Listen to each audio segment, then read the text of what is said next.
and then she, like, goes to a little bucket and pulls out a frog that's still alive. And I'm like, hey, movie, you know that, like, dissection in biology class doesn't traditionally start with mass execution of animals, right? Like, that's not how we do things. Okay, class, first you gotta chop the frog in half. Like, what are you But talking then about? Albert is like, no, because remember, he helps endangered animals. So he grabs the whole box of frogs, runs outside. The whole school's following him outside. And now, I don't know a lot about frogs, but I believe they need to be near, like, water. But he just dumps them out on the quad in school. And, like, you're free! Like it's Grab some popcorn and stick around. We've got some garbage to talk about. Hi, Bob. Hey, Zax. Hi, Connor. Hey, you guys. Ooh, I'm very excited today because you are an engineer. Yeah. And you can tell us all the things that went right with this movie. Mm-hmm. How to Build a Better Boy. It's a Disney movie, and we haven't told you anything about it. Except for one major thing from the trailer. Right, And yeah. We'll get to that when we get to that, but we'll just jump right into this because there's a lot to talk about.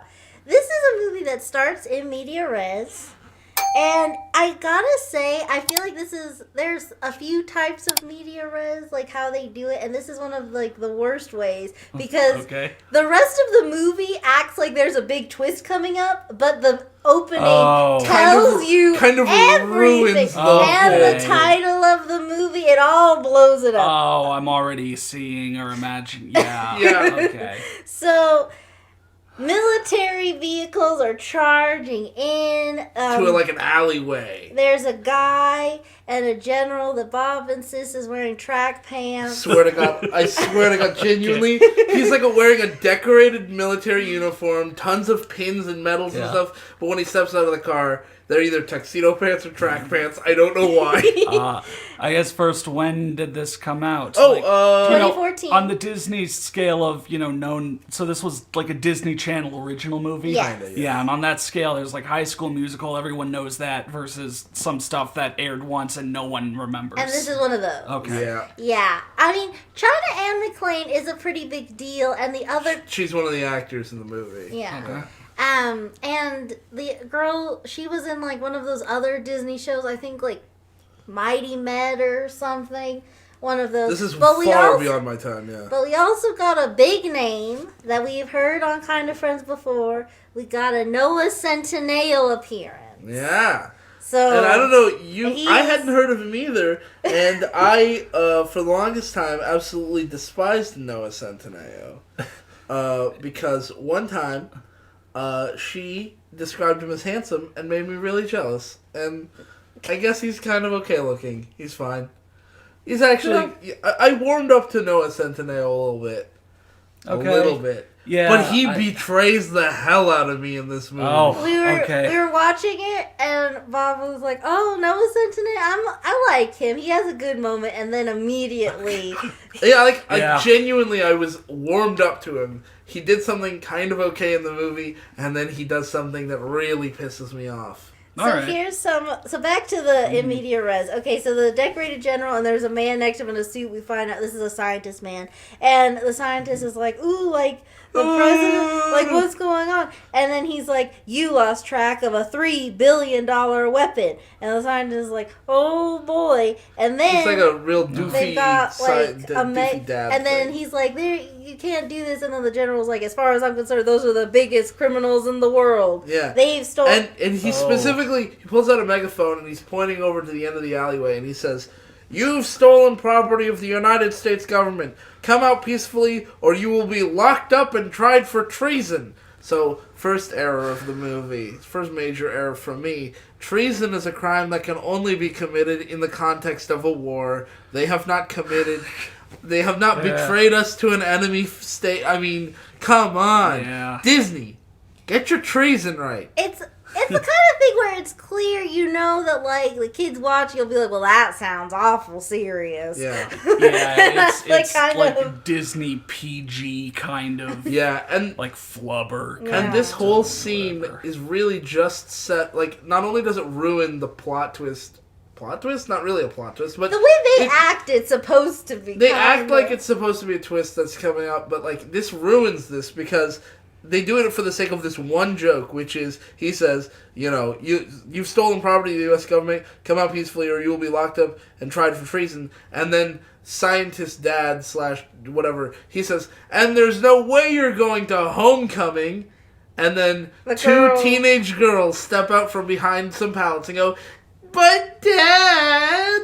Wait, and then, why would the scientist dad continue the general's thing? Threat and joke. Because the joke is... I thought the scientist dad was, like, trying to defend them. Well, no, He was at first like, come on, like, it's not that serious. He's like, as far as I'm concerned, those are the biggest criminals. And then, but then also you're going to... And it's just a joke of, like, ha ha ha, they committed a war crime, but also they're not going to homecoming, hee hee. And so now we get... And then this is the thing. We see the intro credits. And it's so... insane. They really want you to know that these two girls are the best of friends. You know, like a photo booth, like it comes out with the 4 pictures? They have several of them all over the room. Different and, like, outfits? Disney Channel stuff does that so often. And framed pictures everywhere. And they have, like, photos of, like, the 2 girls back to back, and there's, like, a heart frame. I swear, and I'm like, I can't imagine a time in my life when I ever thought, like, okay, I have a frame for a photograph that is shaped not like a rectangle. Better start cutting. Like, why would you ever do that? I was gonna, like, you two are best friends. You guys went through that phase. Right, where yeah. Every time we saw, like, a photograph booth, Bob and I would jump in. And we'd be goofing, and there'd be the first 2 photos would be, like, us looking serious, and the third one would be us, like, we're all laughing because we couldn't keep a straight face. I swear, like, every other Disney show from, like, probably 2010 or so, that's when, like, my sister would watch Disney Channel and I'd see, you know, what was on, would do that as part of their intro. Like, wasn't it, like, Hannah Montana or Lizzie McGuire when there was a bunch of those? And you just know it was some, like, big-time Rush song. Like, Like, that just feels like a Disney Channel shows is fantastic. I love it. Yeah. Oh gosh, So accurate. that I did like the show, I will say. Anyway, they get it 2 days ago, so like what leads up to this whole thing. And this scene, before we get into it, we have a whiteboard in the room, and Bob had to like go to it to like mathematically explain everything wrong. Oh wait, not this one. Not this scene, that's the next. But coming up in like a few minutes. Everything mathematically wrong with this scene. Okay, so they're sophomores, and they take a test, and their teacher is like, you girls are done already? It's been 10 minutes. Look at the anguish on this woman's face. She like, they step up, and it's not even like they get up together and are suspiciously fast to finishing this test. But instead of being something like you both are done, like suspicious or like snarky or something, or even like impressed, she's like, you done with the test? She looks like she's seen a ghost. Like, I don't know why she's so scared about these 2 teenagers finishing this calculus test. No one's ever finished that test under an hour. She snaps a pencil in her hand. And, like, it's also weird, too, because then, like, the next thing we hear is a girl is like, oh, Gabby Jr. ruining the curve again. So, and, like... So this isn't their first rodeo, Teach. They've done this. They have a habit of being good at math. Also, you were probably in a similar place as I was. When I was in high school, when I was taking tests, I was a good test taker. I was a good student. And so I tended to set the curve. But if I scored a 100, our teachers didn't just set the curve at 100 and say, screw it to all those kids who are gonna fail the test now. Like, they would just pick someone a little lower down to make the curve reasonable. Yeah, it was high school. Like, they're not trying to kill you. They're just, like, they want their students to pass. I'm also confused about why Gabby and Gabby Jr., her name is May, why they ruin the curve if the teacher also hates them. Yeah, like, why doesn't the teacher just fail them if you hate them so much? I am bound by law to accept your test results. This is the failing of the binomial system. Yes. Or bilinear or whatever. Yeah. I'm an engineer, not a statistician. But then it turns out that they finish their test early because May, Gabby Jr., needs to go tutor Noah Centineo in math, and Gabby, China, whatever, needs to go to restore healthier food in the cafeteria, which apparently is scheduled during a period of class. Why would you... She's like, we need hall passes so that we can go do these other things that we have scheduled. But it's like, if you had them scheduled, why didn't you schedule them at a time when you don't have a class? Noah Centineo, like, I'm assuming maybe this is his free period, and she's just like, oh yeah, I got a test that day, don't worry about it, I'll be right over. Yeah. What do you mean, like, restore healthy food? Yeah, she just kind of says it as a thing that makes, like, as though it makes sense, like, I have to go petition for them to make healthier food choices in the cafeteria. And it's like, oh, you're trying to make me hate your characters. I see what you're doing, movie. No, they're not trying to make us hate the characters. I don't know if they ever try to. Well, we really do by the end. So now... so they're like perfect goodies, I guess. Yeah, they're really perfect. And as they're leaving, they're like, some guy just called dorks. And so May is like, they called us dorks. And then Gabby says, no, they said sporks, the most useful utensil. And it's like... And they walk out of the room. And I'm like, okay, how do you feel about that joke? I feel like if I watched this movie, I'd never be able to tell a funny joke again. Yeah, it really does feel like a comedy pit. Like, so now I don't know. Have either of you guys ever tutored anybody? Yeah. You guys have? Yeah. Okay, and while they were struggling to understand it, were you just sketching a picture because of how beautiful they were? And by sketching, she means sketching a photograph of him. Like, look at that. What? Oh, God. And by the way, Gabby. her ability to draw is not important to the film and never comes back up. She's just really good at drawing that one face. I guess is it establishing she's really in love with him. Yeah. Like, she thinks he's so hot. Yeah. I mean, he's Noah Centineo. For some reason, everybody thinks he's hot, even though he's garbage. This is before he's a trash fire. This is before anybody knew, though. He looks like a little baby boy in this movie. Yeah. So anyway, he's struggling with it, and then the problem is, what's the tangent of 3 pi over 4? Quick, what's the tangent of 3 pi over 4? Hint, it's in quadrant 2. Does that help? Does that help you? Because May thinks it'll help. Yeah, because he says... Okay, hold on. I'm trying to remember my triangles. Tangent 3/4. No, it's -1. The slope. Yeah. It doesn't matter. Here's the thing, though. You know what quadrants are on a graph. Yeah. If you were... you were just asked what is 3 pi... What's the tangent of 3 pi over 4? And then when you were struggling, the hint you were given was it's in quadrant 2.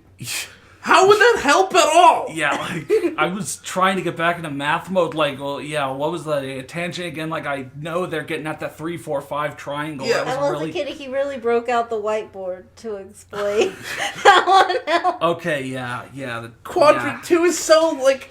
Why? I know you think you're doing a math right now, writers of the show, but, like, stop. And then this is... Okay, I have to read this, okay? She says, he says, he's looking at the question and said, what is the tangent of 3 pi over 4?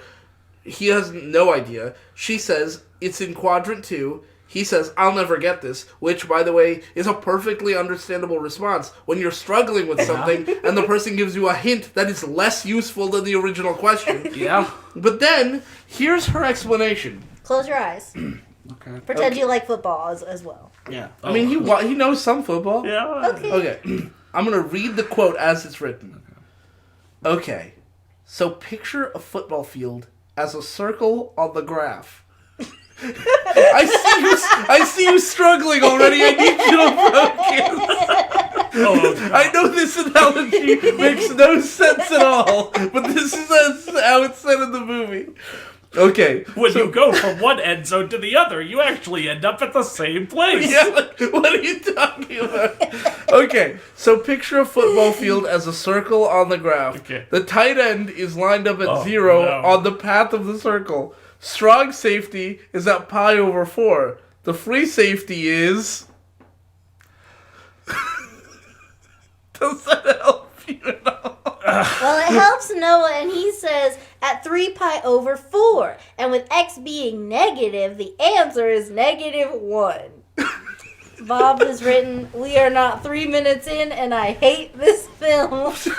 Oh, God, what? We haven't even... What an insane... This makes no sense at all! That's a math lesson! Yeah, if we were watching it, yeah, I could see us pausing and going to the whiteboard for this. This is the most worthless math lesson, because it's like... Noah said today his character is lost, and if this is how math teachers were to teach, I totally understand why people get lost in math class. Yeah, like, what? You go to football, because I assume Noah's like a He's a football star player, football player which is, or this is the something. way they are telling us that he's the star football player. Right, okay. Which is kind of interesting, I guess. Well, As a way to tell him, not as a way to explain No, math. not- I was No, going to that say, wasn't like, helpful. okay, you go to football and that'll make sense for the football head, but then that didn't make any sense. It doesn't even make sense of football. Like genuinely, when she said, the first time I heard, imagine the football field as a circle on a graph, I was like flabbergasted. Like, in what way are we mapping this rectangular field? Are we, like, is it a rotation? Like, are we warping? How, is this a donut? How are we doing that? I guess, like, when you're all lined up at the start of a play, if you're all lined up across the x-axis, positive and negative, and you're standing here, and there's other guys standing there, but, like, that's Oh my the god, closest you're I can right. get. That is what she means. What? Yeah, no. Why? You know, there's, like, I have sometimes wondered, like, how do you teach something to, you know, someone who, like, doesn't get it? Like, sure, I tutored, but it wasn't for something like that. You know, like, Yeah. they say, like, if you can't teach, but that puts, you know, teaching's actually pretty hard. Teaching's so hard. But, like, yeah, that was an awful example. Like, the way I approached it was, like, I started from, okay, like, pi is halfway around a circle, so we look at 3/4 of pi is 3/4 of the way around, like, half a circle. So now we're looking at that angle, and then SOHCAHTOA. yeah, I actually try to fell go down, for hold that. on. The tangent of 3 pi over 4. Yeah. If that means 3 pi is the opposite, 4 is the adjacent. Oh, no. Yeah. 3 pi over 4 it's in radians. It's the angle around. Right. Yeah. I'm an engineer, but... But you haven't used any of this I'm stuff an in a long engineer, time, but yeah, the math you do in college is not what you end up doing as an engineer, so... Yeah, I mean, like, you probably No, don't use radians No. ever. No. Yeah. So, okay. Okay. Anyways, We're gonna this is move an on. insanely So bad math lesson. But he gets it, and he's like, wow, man, you're really smart. Anyway, tell me about your social life. You go into homecoming. So, Mark, He says- how's your social life? He literally says, what's your deal social-wise? Which honestly sounds less natural than the room. Yeah. Yeah. So, He does ask if she's going to homecoming, and she says she plays it by ear, along with her passe, and for some reason she pronounces it passe. I don't know why. So, I don't mean like she makes a deal out of saying like my passe. Yeah. I mean like it sounds like the actor genuinely thinks it's pronounced passe. okay, so like Disney movies, you know, very quickly establish their characters, and their characters are usually pretty like stereotypes. So Right. like Noah's character is a football player. Is he like a jock and handsome, and all the girls love him? And Yeah. like, is this girl Gabby? Is she like a loner loser? Who Oh no no! one likes? She's- Interestingly enough, she's popular, but But This is Gabby. This is Gabby. This is May, who was the tutor. Notice the polka dots on contrasting polka dots. Yeah, so Gabby's the black girl, and May is the white girl. So you can see, this is May, and May is kind of our main character, but Gabby is our main problem. So they're at lunch, and we see Noah Centineo sitting around a group of people being popular. Like, that's literally all they're doing. And then May kind of has hard eyes at him, and she mentions, like, I think he was going to, like, ask me to homecoming. Like, I know it's crazy. Why would he ever want to be with me, even though I'm basically cute and smart and probably would have somebody interested in me. Yeah. But, of course, not. So May was the second girl with Gabby in that first scene. Yes. Yeah. She was the one who then went to petition for healthier food. Other way. She went to tutor. Gabby went to petition for food. Yeah. But they call her Gabby Jr., and we'll find out as we go on. Yeah, that's... It's so unnecessarily confusing. They should have just been like, oh, look at Gabby and May, blah, blah, blah. They should have just established character names right then and there, but they didn't. But, and then Gabby says something that's utterly insane. Oh, boy. Because, May's just like, I thought he was going to ask me to homecoming. And she says, have you ever heard the story of a girl who met a boy and changed the world? No, because there isn't one.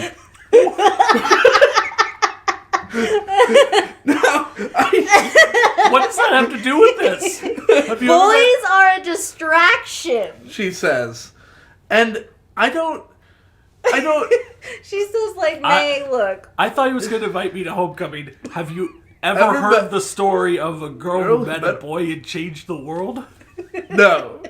This is the story of a girl who met a boy and changed the world. Yeah, I don't know. Like the song just record scratches. No, that story doesn't exist. The thing is, it's weird. It's crazy to me because it's like she's suggesting that, like, one.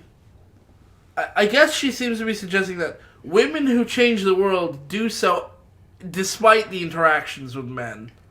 Yeah, I mean, there's the whole thing of, like, women who behave rarely make history, but she was saying, like, I thought he was going to invite me to homecoming. And then this is, like, an unrelated, what? Like, if he invites you to homecoming and you go to homecoming and you have a good time or a bad time or don't go to homecoming or whatever, that has nothing to do with whether or not you can change the world, right? Like yeah.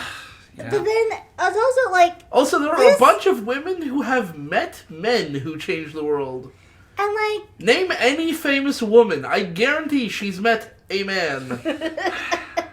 Well, she means romantically, but I'll say that there are plenty of women... There are plenty of straight women who have done things. It's just a dumb response that doesn't make sense. But what else... And, like, the rest of the movie, that's kind of like her thing, where it makes sense if it wasn't a Disney movie at this period of their Disney time, and Gabby was just in love with May and Jella's best friend. See, the thing is, like, Disney has become better about being more LGBT inclusive, and so if Gabby had been in love with May, this actually would have made more sense. Like, boys are a distraction, and because you should be in love with me.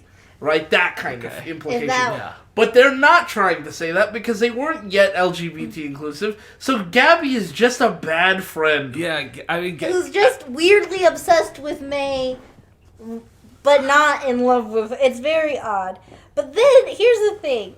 Here's where... Oh my god. Yeah, this... So... Can I just read this next point, this next bullet point? Because while they're at lunch, and she's hard-eyeing, and she's talking to Gabby and stuff, Gabby was fixing the principal's computer outside on a metal table without any static guards, and the whole thing was split open like a shucked clam. What? Like, literally, the motherboard is out on this laptop, and she's like... on a metal table, sitting outside, like she's trying to get dust and leaves inside this stupid laptop. So, like, the laptop's unscrewed, back it's open, everything's there. What is she doing? She's got screwdrivers and stuff, and it's like, no, please. The thing, too, that was interesting, though, is we find out she was doing all this, and she gives it to the principal, and she's like, okay, it's all fixed now.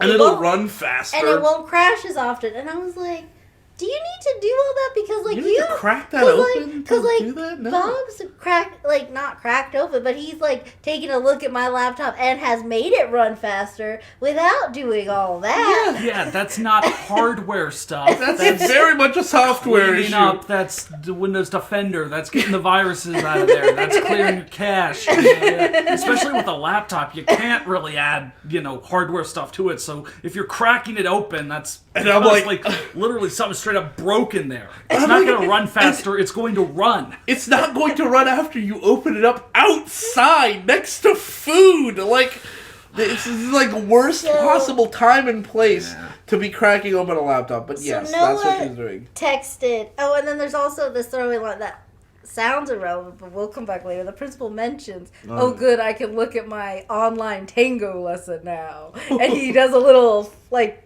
thingy. And then they sort of chuckle. This sounds exactly like the Disney stuff I remember from, like, a decade ago. Then, they're talking, and May gets a text from Noah Centineo to meet her at football practice, and she's like, oh, like, he's texting me. I think I was right. He's going to ask me. And this girl, homecoming queen Nevaeh, and she is the homecoming queen. She's passing out flyers, vote for me for homecoming queen, and she looks popular in every way that they are not. She's popular. Conventionally attractive and all that stuff. Like, and she hears them, but, like, she's where we are in the next room. Yeah, like, it's weird. The camera angles don't give us a sense of where they are relative to each other, except that, like, the two of them having a private conversation is happening in a hallway, and then she's standing on a stairwell, kind of, like, somewhere else.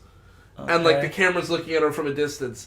And there's tons of people walking around both areas, but somehow she's got eagle ears and she can hear them. As soon as she hears the name Jaden, which is not that uncommon a name, she didn't say, oh my gosh, Jaden, the star of the football team. Yeah, like, she they're just having said a conversation about... quietly to her friend, Jaden texted me. So then they go, and then May tells Gabby, look, like, you don't want to embarrass me, just, like, stay cool, like, let's, I think he's going to ask me. They're at football practice. And they're just waiting for him. Oh, so they didn't, like, talk to the homecoming queen? Whatever, no, she's somewhere over there, and she hears it, but she does nothing. And she lies in wait. Because then as they go, now Noah Centineo waves at her, and it's very clear that he is at least friendly with her, with May, because, like, they do the little twinkling finger wave, and Noah gets so distracted by May showing up on the field that he gets tackled by another guy. Like, he's so obviously interested in her. And I bring that up because where this goes is very confusing to me for reasons. So now they're sitting there, then Nevaeh shows up, like with the 5 girls behind her, a squad. I mean, not just like 5 girls behind her, and then like a small army of students behind them. And she, like, claps and raises her arms like this, like, bonjour. She doesn't say bonjour. She says bonjour, and nobody calls her on it.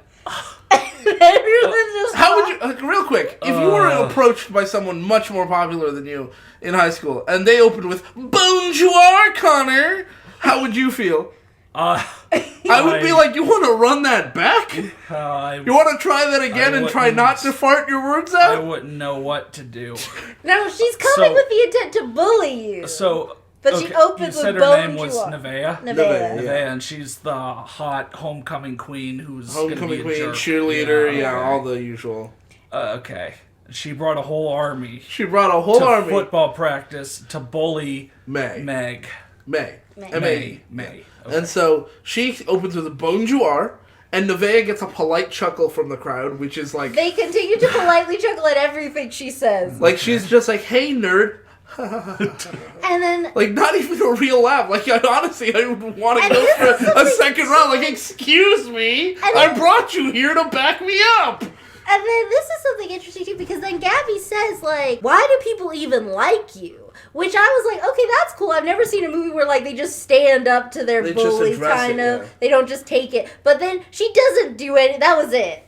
She doesn't stand up any further than that. And then Nevaeh's like, well, I'm not the one trying to be a homewrecker. Me and Noah Centineo have been dating for a whole 17 days.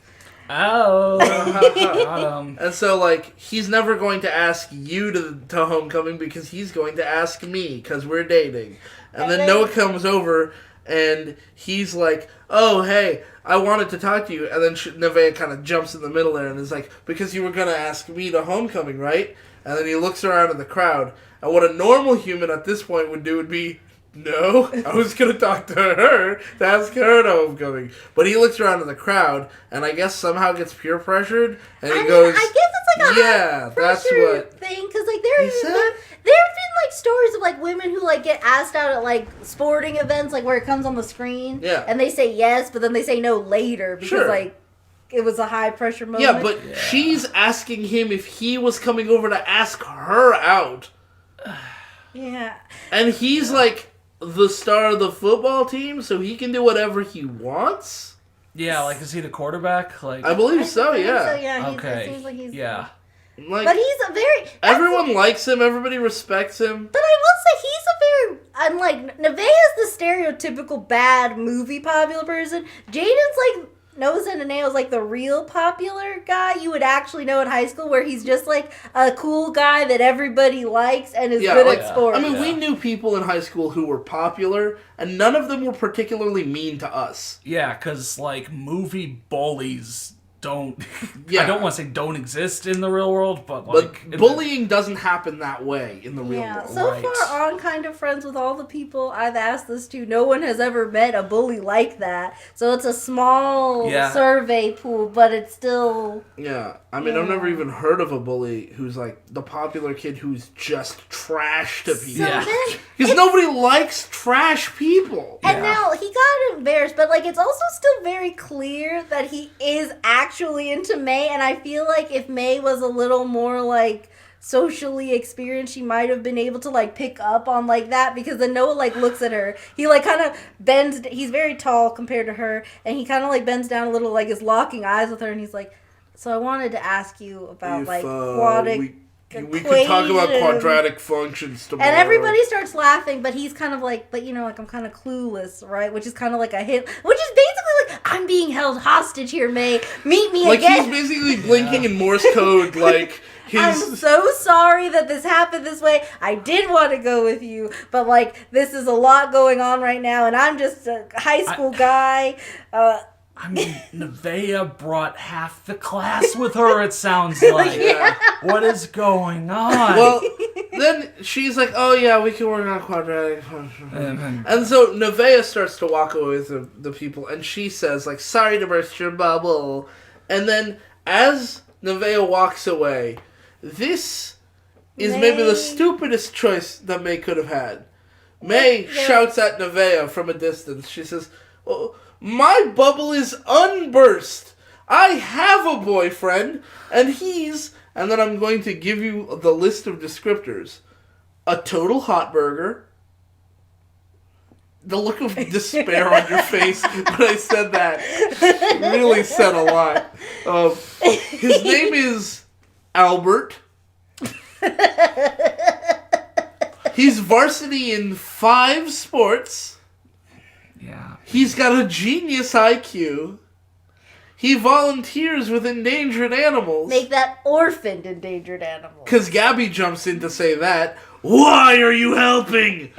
Why are you helping her dig her own grave? Because it's wacky. Because here's the thing, too. Like, I get wanting to sort of have the last word, which is what you wanted to do. Okay. But I feel like, now, I'm too awkward. I don't think I would have gotten anywhere near this far in all these interactions if this was a real thing. But if I was going to try to pull a May and have the last word, I might have said something like, well, you know what? My bubble isn't burst because I'm not the loser who had to bring a whole army to attack a lowly nerd like me or something. But this is a Disney Channel movie. Right. And so the dialogue needs to be real wacky and stupid. And get the whole rest of the plot moving. Yeah. So... I mean, like, honestly, in real life, the 2 options that would have really happened is she either just starts crying or she says, hey, Nevaeh, you're a shit. Yeah. And then that would be it. Yeah. Like, fuck you, maybe, would be, I think, the only thing. But, yeah, so for some reason, Gabby's helping her dig her grave, and then they say, like, oh, really? How come we've never met him? And, of course, she says, Albert lives in Alaska. And Nevaeh says something which I think is a great line. She walks over and she says, oh, I thought you would pick a super remote place to cover up for the fact that he doesn't exist. But now I see he lives in Alaska. Right around the corner in Alaska. Yeah. And I'm like, okay, that's kind of fun. But then, as the girls are leaving school that day, everyone they meet seems to know that she has a fake boyfriend. They're all, like, making snide comments at her. Like, and one of them can't wait even to meet your mentions... boyfriend, May. One of them even mentions that it's on the school website. And I'm like, what? What? Well, how did it get there? Like, Why this does just happened anyone care this much? I don't know. Now, I guess it'd be one thing if, like, for weeks, May was, like, pestering the whole school with this fake boyfriend. And, like, maybe then we'd be like, oh my gosh, it's a fake boyfriend. We know. Just stop with this. Yeah, like, no. you can't keep hijacking the school announcements, May. Stop. Yeah. But it just happened. It happened like 20 minutes ago, and for some reason, Maybe. someone raced to put it on the school's website, yeah, and then everybody, very avid readers of the school website. Now, here's something a little iffy. We meet May's brother Bart, and he's going to give them a ride home. By the way, I hate these character names. Gabby, May, and Bart. I mean, Gabby and May are alright, but yeah, Bart is like... May is already kind of iffy for me, because, like, M-A-E, I don't think anyone's been named M-A-E. Okay, yeah, I thought it was M-A-Y. Even M-A-Y is kind of an uncommon name these days, but, like, M-A-E is, like, from the 20s. Yeah. Yeah. You know? And, like, Bart, I don't think anybody's been named Bart in, like, 200 years. Yeah. Except for Bart Simpson. Right. So, here's some, he just got a new car, I don't know when. And the car is a yellow cab. That's the joke, they just keep calling It looks like a cab, except there's no, you know how there's like a white and black checker pattern on the side? It's just yellow. And there's no taxi thing on top. He got yellow. But it does look like a cab. And he doesn't really even say anything like, but it was really cheap or anything. It's like, I don't know why. He just likes the car, and people are like, oh, you got a cab. And he's like, no, it's not a cab. Okay. And it's like, that's kind of a running joke. And, I like, guess. the other thing is, he's in love with Gabby. And here's where it's kind of interesting, because Gabby and May have been best friends their whole life, and Bart has been in love with Gabby forever, too.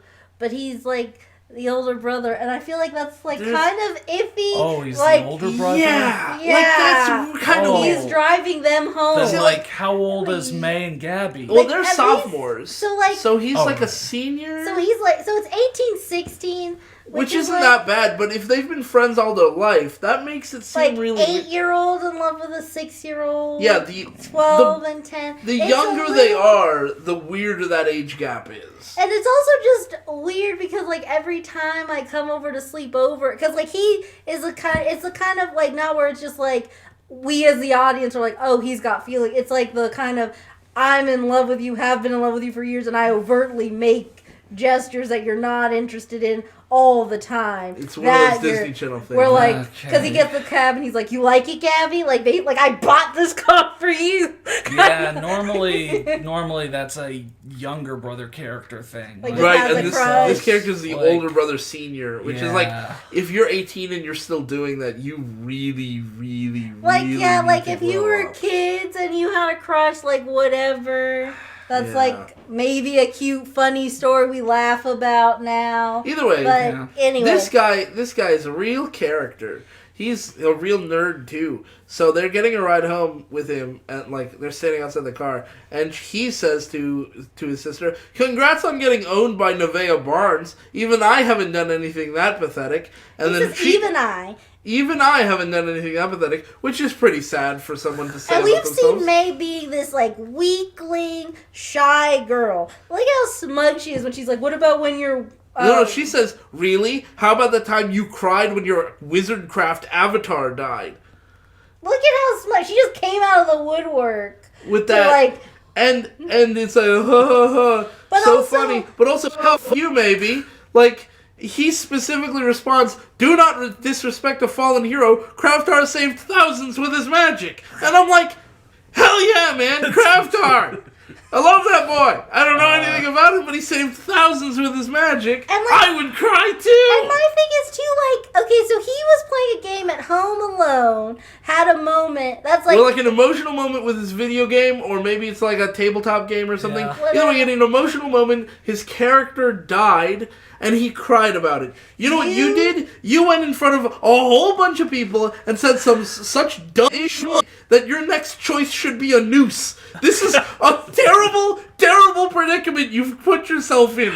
Okay? Yeah. You have no exit strategy for this terrible idea And also, of, I have this fake boyfriend, Albert. What are you going to do? Bart was like, it wasn't like the nicest thing, but he was also being nice. He was like saying, even I haven't done anything that bad. Like, I'm sorry that happened to you. And she just dunks hard, which is like... Like, she's just They're like attacking rude. him somewhere where he's clearly emotionally vulnerable when she has no room to speak. She can barely dress herself. I feel so removed from high school, and obviously these Disney Channel movies are also over the top, removed, but yeah. I'm just like, what? How can the head cheerleader command like the entire grade or the entire class to do this crazy all out, bullying thing? And it's just like This extensive network of getting it on the school website. Yeah. And so, it's just too early, too sudden. Well, either way, he gets them home, and May wonders if it's too late to be homeschooled, which it is, and also, you dug this grave, May. You boned yourself so hard. So instead of just coming clean, which was an option on the table, they decide, well, Gabby says, why don't we make you a better one, an interactive virtual boy? But this is what's confusing. Like the best one ever. That's the rest of the quote. You gotta finish the quote. Like the best one ever. But here's what's confusing about it. The first option that they immediately scrapped was just catfishing, just making up an Albert Facebook profile. Oh, I'm glad they scrapped it. I mean, it's a bad idea. Is it a worse idea than... What is the exact quote? Why don't we make you a better one, an interactive virtual boy? Do you know how... Okay, tell me this. Tell me how... Okay, so you hear this cringe story about a girl in your grade who came to school and claimed she had this perfect boyfriend. And the next day, she comes to school and she says, guys, I lied about all that. I'm sorry, that was just cringe. I lied about all that. That's what scenario A. Scenario B, she comes back and holds up a picture on her phone and says, this virtual boy is my boyfriend, and he's perfect and lives in virtual Alaska. Which is more cringe to you? Which do you think gets her killed? Oh, yeah. I feel like she'd get Mercy killed. Yeah, the second is way more cringe. It doesn't make any sense. What was the quote again? We'll make you the perfect virtual... Yeah, why don't we make you a better one, an interactive virtual boy, like the best one ever? Who's the best one ever? Well, they're going to make virtual it. boy. Oh, no, never mind. Like the best one ever. Like the best one ever. And then here's the thing. So this is where we're gonna start with like the building and engineering stuff. How do you think they're gonna like make this boy? Any thoughts? Love the way he's boy. Little boy. Make this little boy. How is it virtual interactive if they're gonna build something? Well, okay, that'll come. I guess that'll come a little later. I guess that's my pedantic question. Okay, well, I know nothing. They know nothing too. I only can kind of tell they're smart because they took that test fast. I don't know what their qualifications are or skills, so I don't... you asked. Okay. Yeah, okay. So May says, but how? And then Gabby says, I went to coder camp over the summer, and your dad is a video game designer, so we're gonna just... Wait. She says, but we can't get into his office, and Gabby's response is... We don't need to get inside his office. We could just surf in on bits of data. Oh, Bob, you had a lot of fun with this one, didn't you? I screamed! When I heard that, I screamed! Oh, okay. So then... We could just surf in on bits of data. whatever that means. Also, the response is, that's insane, and I agree. Yeah, I'll just backdoor the Nexus into my dad's network, you know? Yeah. I'll double loop on his firewall. Yeah. And Then crack the cipher of his Real quick, access code. I love all that. Let me just read this dialogue verbatim. These are the 3 lines in a row. We need to get inside. We don't need to get inside. We can just surf in on bits of data. That's insane. It's better than letting Nevaeh win. No, the insane part was that it didn't make any sense. But here's the thing. So then, like, Gabby's... Letting Nevaeh in? Letting What? Nevaeh win. Oh, okay. Yeah. But then Gabby is kind of dismissive, like, look, your dad, what's the big deal? It's a video game company, not the Department of Defense, and then immediately pan to Department of Defense in the corners written down, but they're coming into this building labeled Superior Gaming, which is why it's a ruse. See, here's the thing. Her dad does work for the Department of Defense, but he tells his children that he works for a video game company. Now, if your dad worked for a video game company and you played video games, wouldn't you want to know what games he worked on? Yeah. And also, wouldn't you tell your friends and all your friends would be like, what games has he worked on? Or can we get in on some of that? Or wouldn't your dad maybe occasionally gift you a video game or two? Yeah, I'm trying to think, like, is that a good cover-up, but also that's really sad that the dad could never told them his actual job and covered it up from his own kid for, 16 years? Who knows how long? Well, we sort of find out the time, actually. But what's also weird about this, too, is why I feel like it's a ruined, with their whole media res thing, it kind of ruins that whole thing. And it's not really a cover-up because they go straight to the building. That's the Department of Defense. The camera thing. does, yeah. So it's not a cover-up. Well, no, it's a cover for the characters, but it's not a cover for the audience.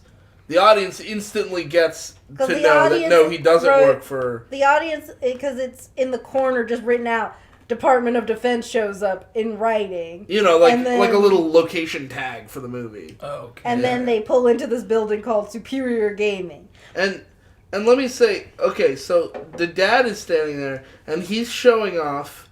the world's first covert robotic operative. It's called the X-17, and it's like a robot laying on a thing, and there's like a big tub of blue juice underneath. Some kind of weird science goo, and it's a very sci-fi lab. And there's the general we saw at the very beginning in the track pants, and he walks in, and he's like very impressed with the prototype, and He's like, oh yeah, this is pretty cool. Okay, bye. And he leaves after 5 minutes. You really shouldn't have driven all the way out here. But the girls, going back to the girls, Gabby's hacking in.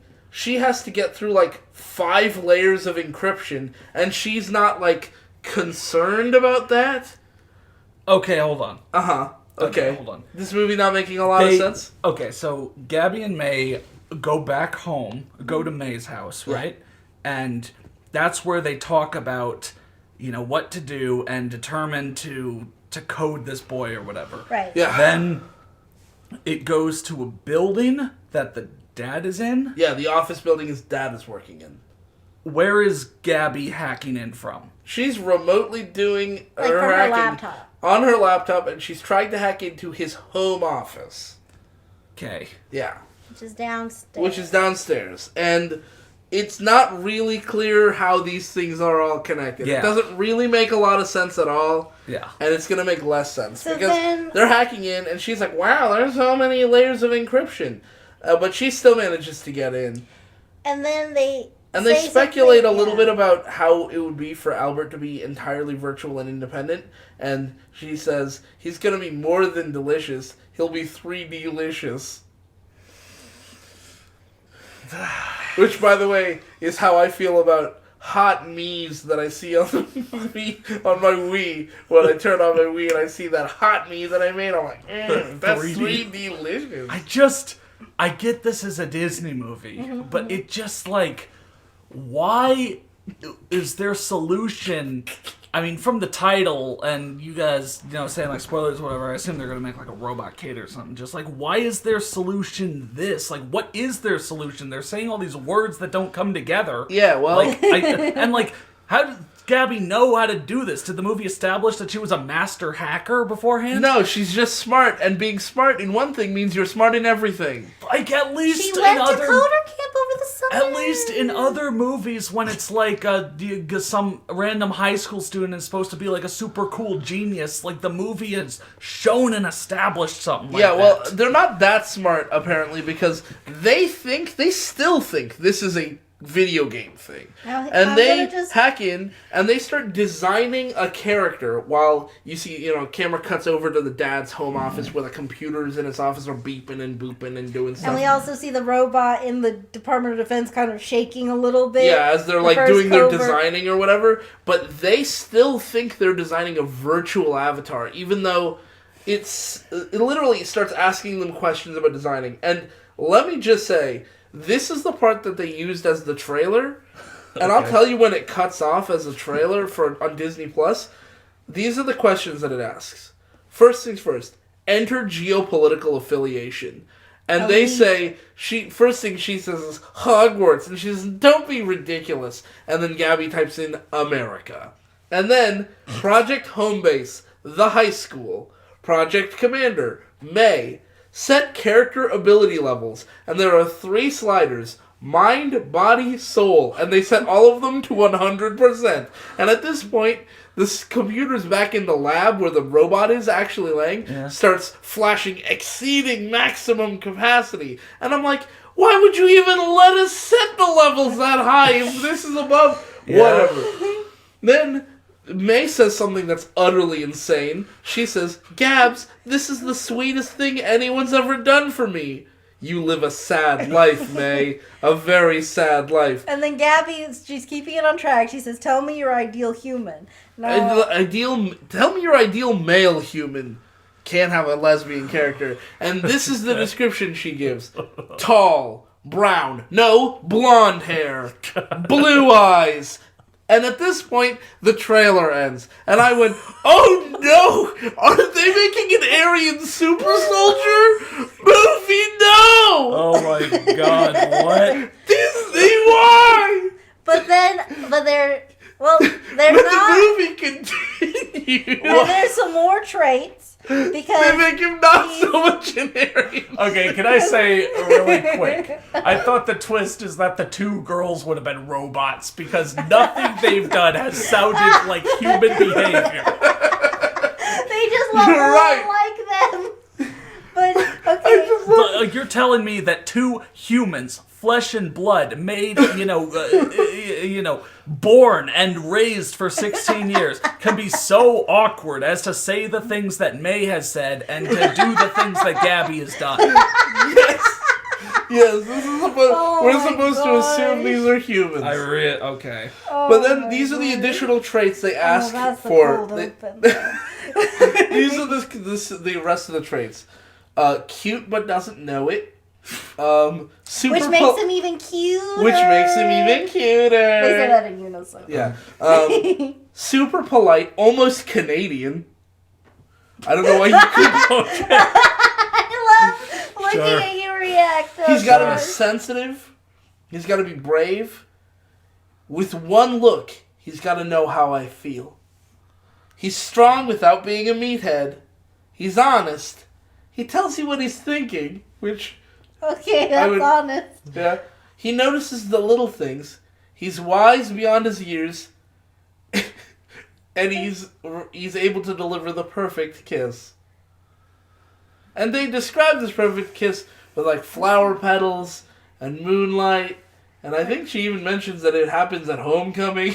Yeah, and like everybody like stops and looks at us because everybody knows that this is like real love or all that. And while that's happening, like it keeps cutting back to the lab, and the lab is like exploding, like and, sparks are flying. The robot like shell body shakes and drops into the blue goo. And like then we see goes back to the home office, Dad's home office, and he's got like a wall of servers or whatever, and they're just like exploding, and sparks are flying, and these girls are like typing away at their computer, deaf as a bunch of like I don't know. Is the dad there? No, I guess he's driving home. Okay. He's not in the office, and he's not in his home office. Okay. During the commute, they've decided to destroy both of his main places to work.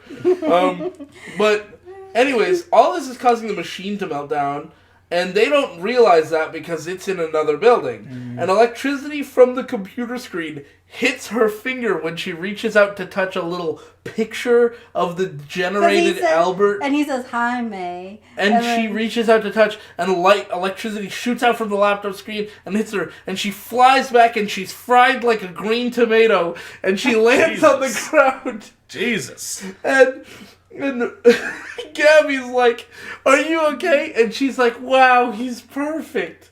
And wait, I feel like you blew past what Zach said. So somewhere in there, a robot voice says, "Hi, May." Yeah, the little picture of Albert that was generated by the computer. It says, "Hi, May." She reaches out, it gets shocked with like 1 trillion volts. Yeah, that launched her back. Yeah, and then the house's circuits are exploding There's and sparking. Smoke all over the house. There's smoke. So they finally figure, like, they're like, "Did you hear something?" So they go down and they see, like, the smoke in the dad's vault office. So they head in and they're like, "Oh my God." And Bart comes down and he's like, "What the hell is going on?" And they're like, "Oh," like, I think it's Gabby and Bart just Gabby, talking she on. pushes him out of the room before he can see anything. And she's like, "Look, like, you're gonna help us, right? Because, like, you were in love with me, right?" She coerces him into helping, and he reverses it by coercing her. He says, "I'll help you, I'll cover for you if you go to homecoming with me." And I'm like, "Oh, he's an incel." See, I was thinking suave level 100. No, he's wearing like a fedora for a lot of the movie. It's a very bad look. Well, I mean, I do, electrical engineering is my thing, so I totally understand all of that. They just had Federal Pacific breakers in their panel, and those are awful. Yeah. Ooh. Kind of Fred starting a feud with, what was the Federal Pacific? Yeah, I don't think... What a feud! That company doesn't even exist anymore. That's how good we are. Kind of Friends will kill you if you get in our way. Oh no! Well, anyways, so the facility's going absolutely crazy, and Albert steps out of the can. And yeah, I wrote it in my notes that way. Nice. But he steps out of the can. We don't really get a good view of him, but he runs away wet and naked. And okay, hold on. Okay, yeah. When you said a robot, yeah, I thought it was like a metal. Yeah. The shell was metal, but it went into the blue goo and somehow formed like human exo. Yeah, that's how they made him blonde hair and blue eyed and an Aryan super soldier. I almost feel like I need to see this to know, like, in my head what this all looks like. Yeah, can you show a picture of Albert? Bart has agreed to help. And so now he looks inside Dad's office and he's like, "Oh my God, this is like horrible. But Dad cannot see this." And so when Dad comes home, Bart does something which, when Zax and I saw this, we paused and we looked at each other, and she went to me, "Did Bart just seduce his dad?" Oh no. Because what happens is he distracts his dad by saying, "Dad, it's so good to see you." And he puts a hand on his shoulder and he says, "Please come with me." And he leads him into the den instead of to the office. And he says, "I fixed you some chamomile tea." And then he puts on some music and it sounds really romantic. He has a clap-on water fountain. Like one of those little water things that makes a little relaxing, It's whatever. in the den. They have a clap-on water. Yeah, I don't know. That seems really weird to me because, like, to me, a clap-on thing is kind of an aggressive action for something that's supposed to relax you. Yeah. But he sets that thing going, and he's playing romantic music and serving him chamomile tea. And he's like, Dad, it's just you and me right now. You got nothing to worry Yeah, about. and then he reclines his dad's chair, and his dad falls asleep pretty much immediately. Trying to get his dad into the dad zone. Yeah, basically. Maybe into the Bart zone, I don't know. Oh, gosh. Anyways, he says he's going to cover for them, and he's decided he's going to try to reassemble Dad's office for him. So, I guess he's intelligent in, like, building computers and Apparently, something. it just... IQ off the charts just runs in this family. They're all really smart, I guess.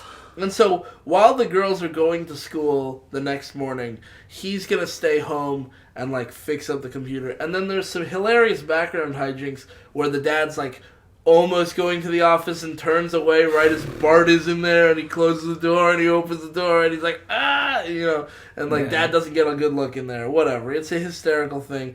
Anyways, when they get to school the next day, Nevaeh stops May and Gabby and is like, really funny, girls. I saw the profile that you made for Albert. He added me He and added me and like half the school, okay? And they're like, we didn't do that. And she's like, oh, really? And she shows them. And it's like a picture of this guy that they designed last night. And they're like, how did that happen? I don't understand. But of course nobody believes them because... Of course nobody believes them.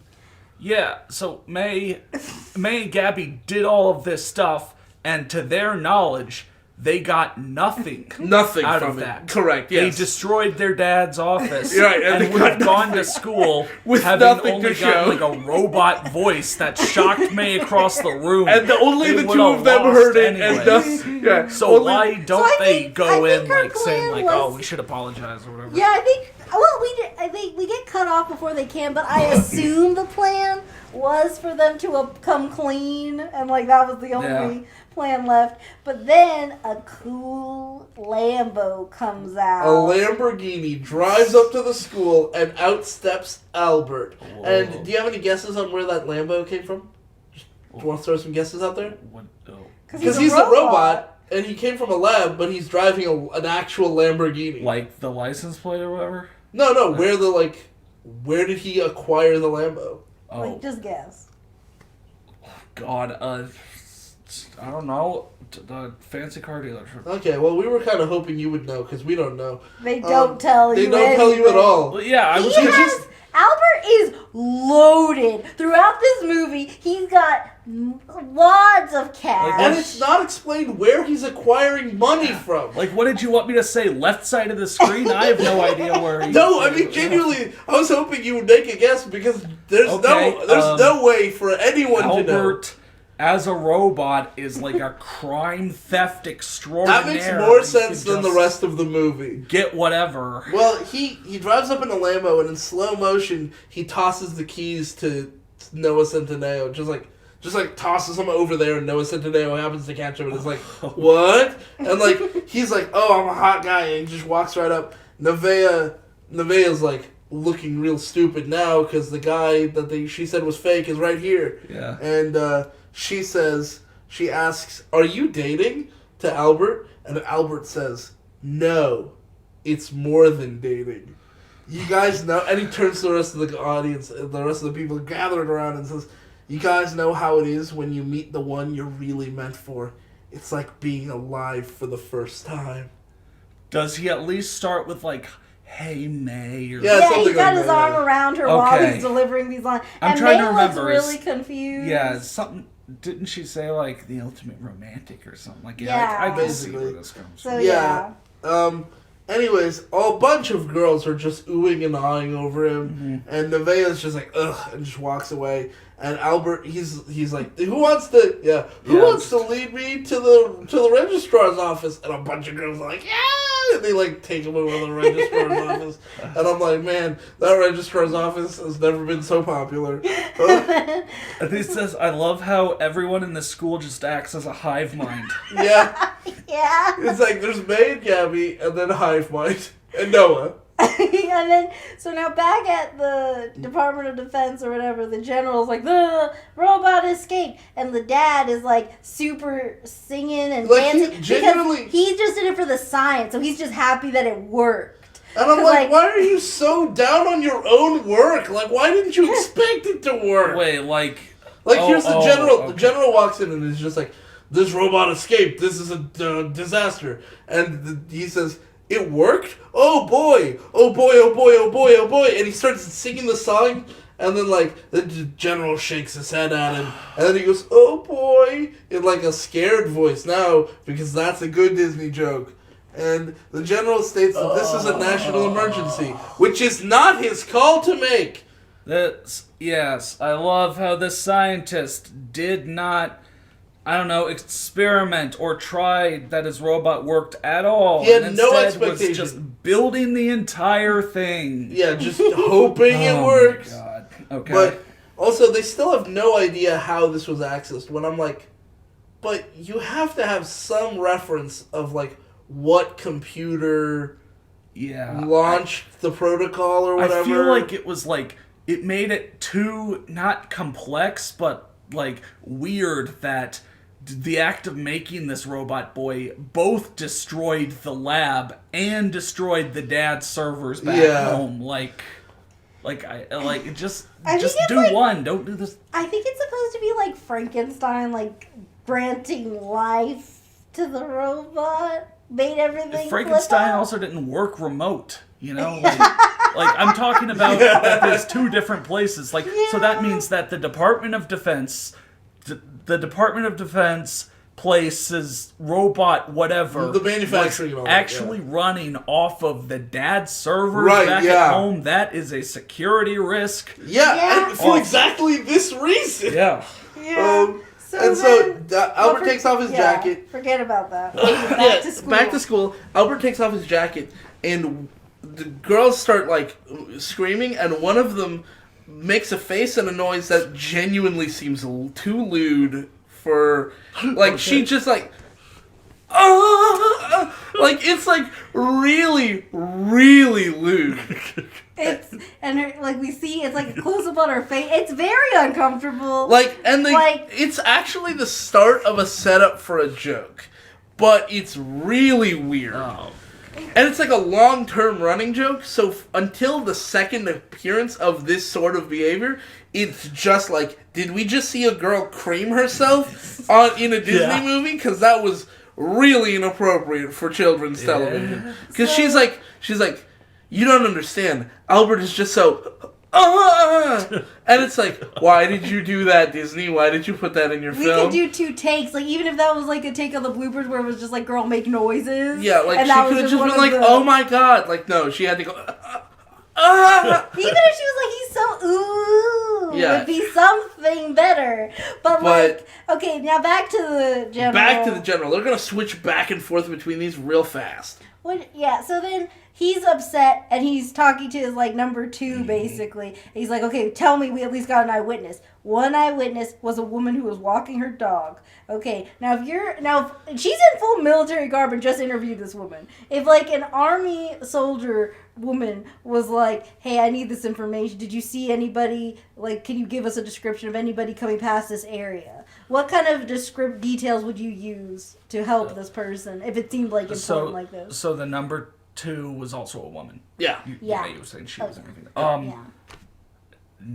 don't know. I presume naked. Naked, like what he looked like. Yeah. You know what he was doing, what direction he went. Yeah. Eye color, that sort of anything basic like information. That, yeah. If you could have, like, it was real quick, but it looked like he was pretty tall. Yeah. Okay. This is what she feels is relevant.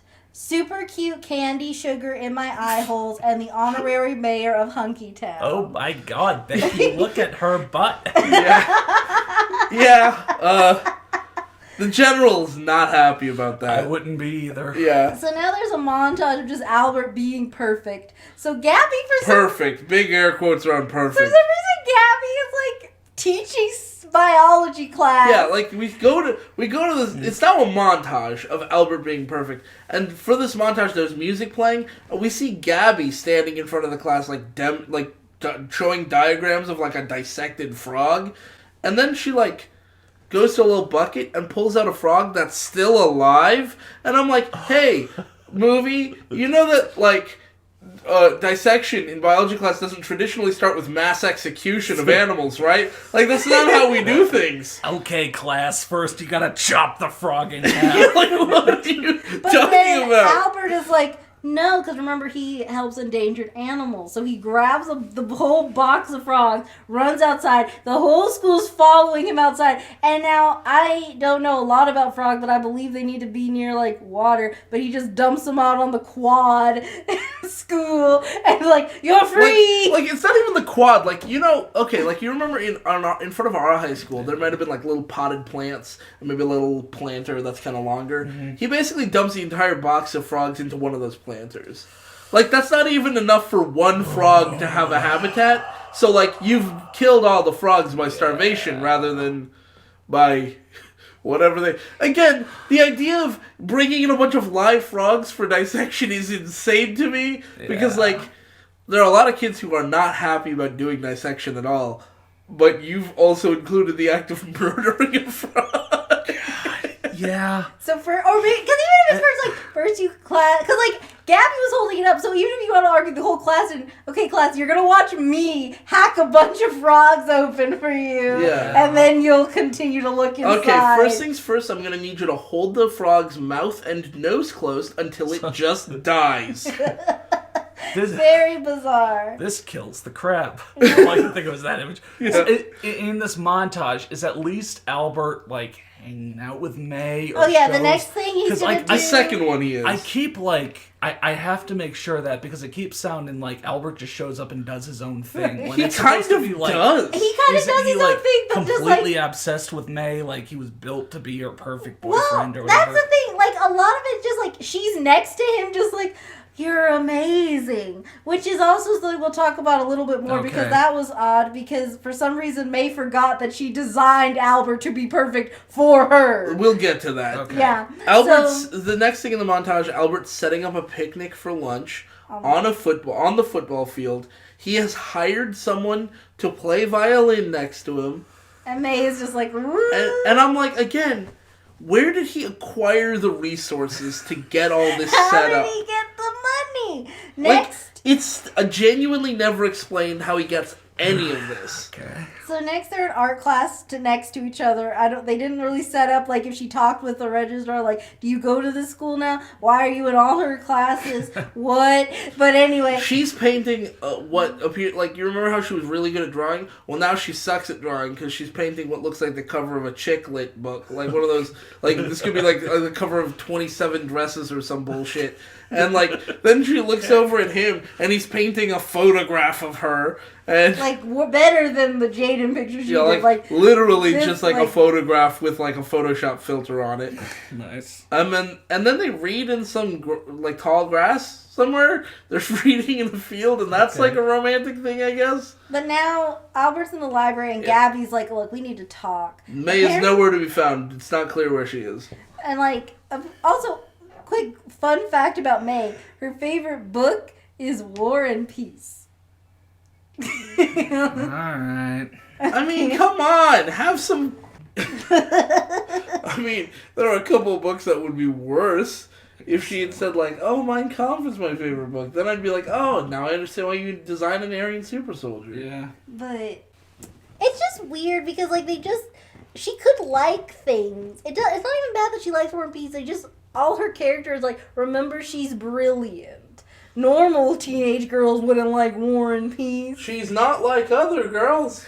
Right. Yeah. Disney Channel, yeah. Yeah. Then he does the Superman thing of flipping through the book, like the whole thing. Really fast. And like he reads the whole thing. Okay. And he says, wow, that book is deep. You would think a hyper-intelligent robot would have something more interesting to say about War and Peace. Yeah. But then, Gabby says, I figured out who you are. Now, May is known as Gabby Jr. Gabby's the one who went to Coder Camp. Gabby's the one who hacked through 20 things of encryption data and all that stuff. Is Gabby popular in the school? No. Why is May known as Gabby Jr.? Because they hang out together and both of them are smart. But May is the shy one, and Gabby is the more like... aggressive. Like... like, I was never known as Bob Jr. in high school. It's insane. Like, it doesn't make any sense. Okay. Actually, to be fair, no one else ever calls her Gabby Jr. Again. Okay. But, like... But, hold on. Okay, so then, Gabby says, I figured out who you are, okay, so the intelligent thing would be like, okay, we put in a bunch of information into a system we were not familiar with. My friend's dad's computer exploded when we did that, and now this guy's here. Yeah. So something is seriously up. Or even just you fit every trait that May gave in that list when we were doing that one thing. Right. Yeah, so, like, weird science would be more realistic. Right. Like... some kind of explanation. So, but this is what she says. She says, you're from the video game company. This is like a viral marketing campaign, right? It's genius. They let someone hack into their game, and the next day an actor shows up in makeup as the character you designed. I'm totally gonna buy this game. And Albert just ignores her. He doesn't... With good reason. Yeah, I mean, what? That is the most insane idea. What? That doesn't make any sense at all. I will say, though, he had more... I think this also goes to show that, like, War and Peace isn't that fun to read, because he super reads Pride and Prejudice and pauses every so often to make a reaction. Like, first he's like, ugh, I can't believe that happened.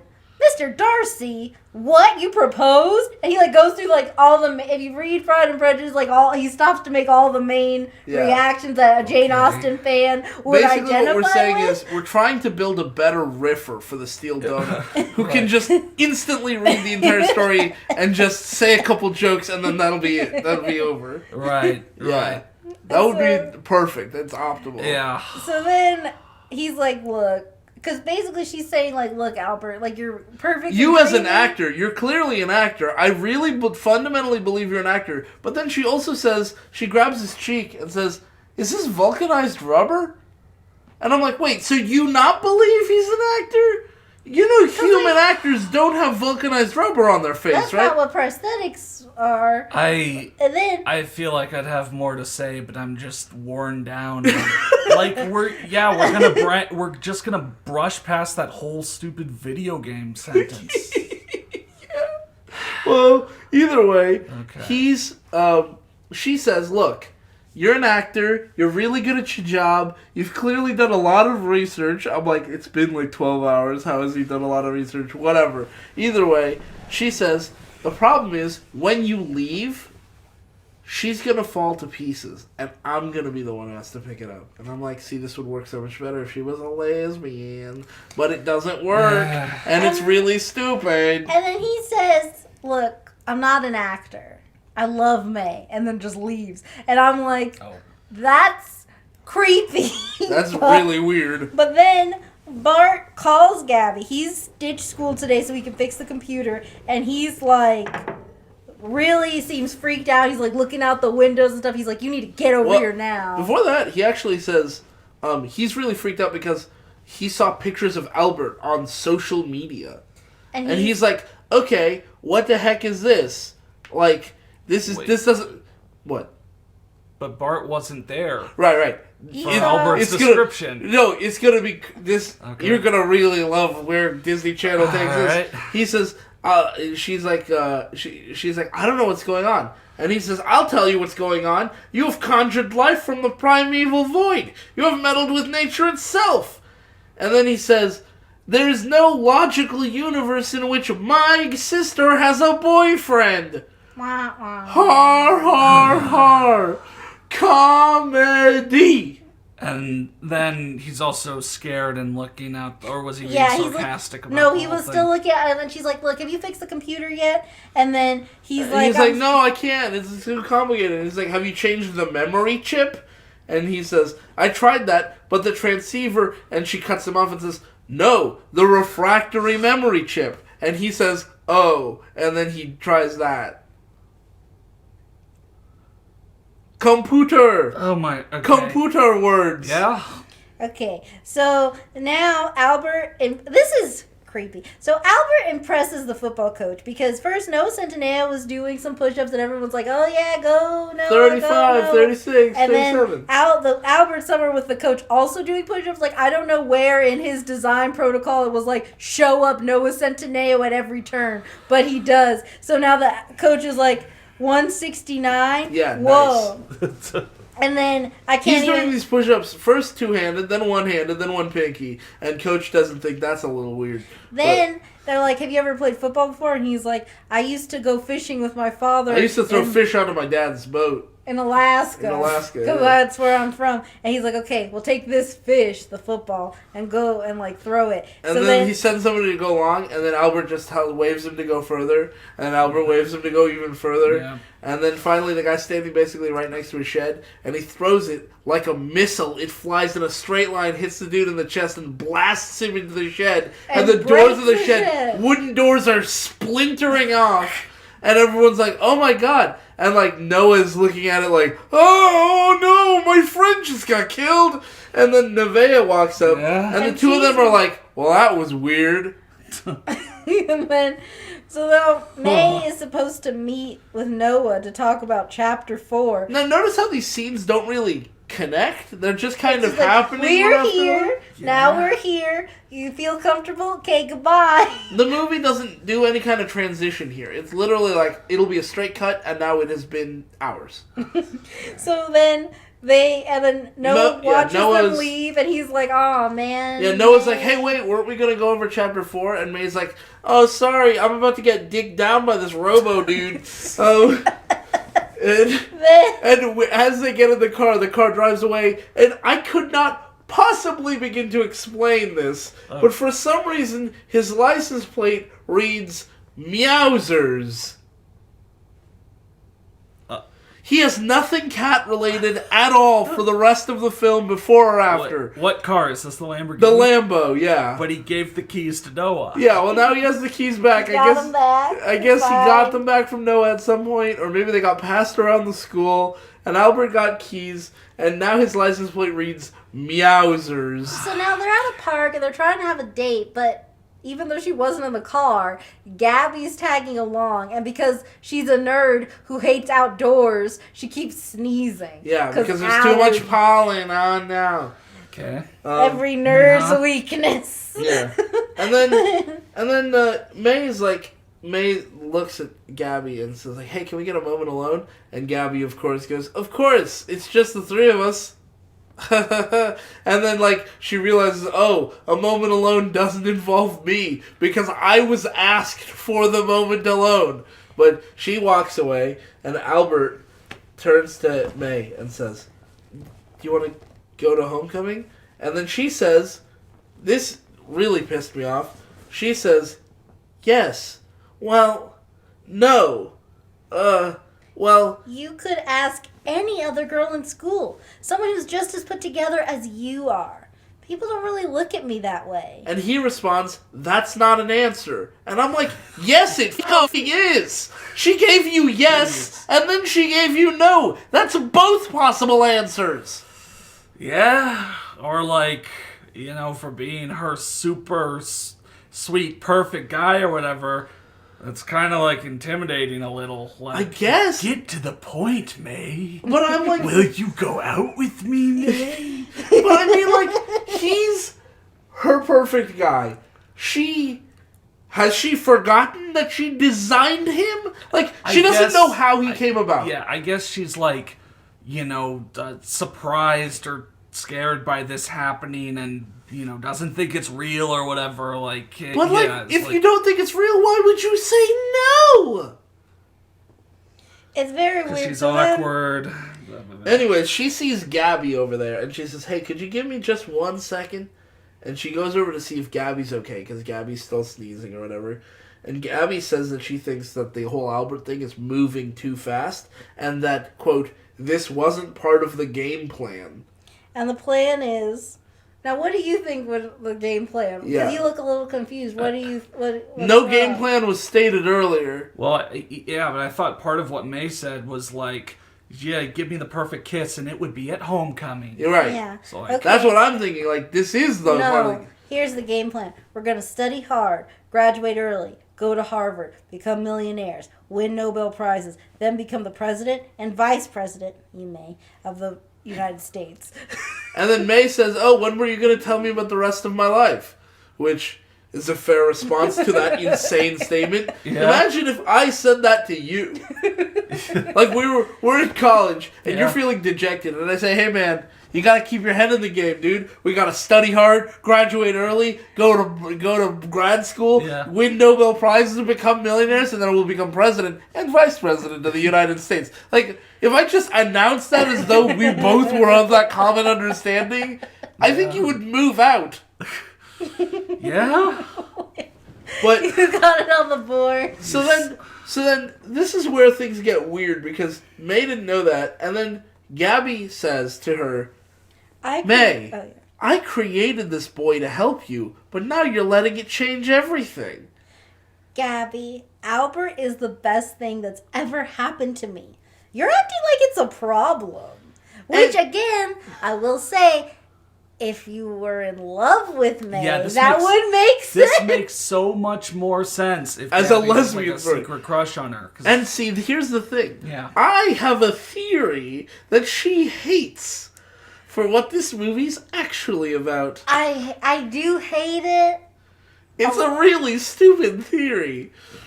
So you know how she said, "I created this boy to help you, but now you're letting it change everything"? My Yeah. mind immediately went to Last Temptation of Christ. Here's my theory. Oh, God, okay. All right. Gabby is a metaphor for God, and May is a metaphor for Jesus, and Albert is a metaphor for Mary Magdalene, who is the last temptation of Christ. She is leading Jesus astray, and God is saying, "I created this boy for you, and now you're letting it change everything." What were they going to become?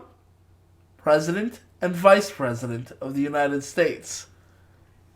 I mean, God and his right-hand man, Jesus. There is more evidence for this later. I don't. We'll return to my theory. I hate it more and more. Was Gabby possessive earlier? That didn't sound like it. Like, No. Not really, no. But, like, she is now that, like, it's being threatened, now that someone's you coming. just All wasn't- jokes aside, Yeah. there is an explanation of why she's like this, but the explanation is not very good. Okay. And, like, And it's not- still, I like, Actually, it's I not like really our- an explanation. It's more like a character flaw of hers that I explains why just she's like like this. our theories. Mine makes sense. Gabby's gay for May. Right. That's it. But that's your You- theory in every movie. Well, they need to stop making that part of movies. Okay? Or they need to start making it explicitly part of those movies. Either one Yeah. will be fine with me. But anyway, Anyways, so they're talking. But Albert has been away from May for too long and he needs to get her attention. Now, if your girlfriend needed to talk to her best friend for a moment and you missed her, for well, the last 30 seconds, you haven't been able to speak to her. how are you going to get her attention? How would you do it if you were in a Disney You can movie? answer what Yeah, you I'm would trying do. to think, like, okay. Because, like, in real life, what you would do is, hey! This is a Disney movie, so what dumb, contrived thing that no one would ever do in real life is Albert going to do? So right already. What's around them? They're in a park. There's some Uh-huh. stands that are, like, selling some random tchotchkes and things. There's flowers around. There's a lot of people in this park. Albert will walk into traffic and almost get hit by a No, car. no. He's getting her attention in a romantic way. Brings her an entire bouquet of flowers. Oh, see, that would be a little bit more sane than what he does. Right. He He grabs gets a ukulele. And he sings the ukulele version of Selena Gomez's I Love You Like a Love Song. And everyone in the park is quiet to just listen. But hold on. After the first chorus, May sings. It's a duet now. And they're harmonizing. And every... I'm not kidding. After he starts, people applaud. And then after the first verse, when she starts, people applaud Like again. when they start? Yeah, when they're during And the singing, then- and when they're done with the song and they finish the chorus and they're harmonizing, people have to applaud a third time. He asked, because then he's like, okay, so we're going to homecoming or what? And she says, yes, and then we're clapping. Oh yeah, he turns to the rest of the crowd and says, "She said yes!" And then everybody applauds. And even Gabby's like, what is going on here? Because at one point she was kind of like into the song for a little bit. She was like, okay, you got to make this work. And then it was like, yeah. wait, what? She actually gets more flabbergasted when May starts singing, which I think is weird. Yeah. And like the Knowing fact your that best he's friend like to sing. like, I don't know. They've never. By the way, this is the only musical number in the entire movie. Yeah, is Disney Channel still trying to push out music stars? Like, I obviously don't keep up with. Yeah, I have no but, idea. What are they? Are they doing? like, Like, sometimes, yeah, but, like, this wasn't really for that because Like, neither of them do anything. I Yeah. think, if Like, anything, it was just, like, a plug was for it Selena overdubbed? Gomez. They're not, like, I believe actually it. singing. Okay. I don't know. I feel like she might have been singing. I don't know. It looked like it was It was 80 80 yard, so but I don't know. It could have gone either way. Yeah.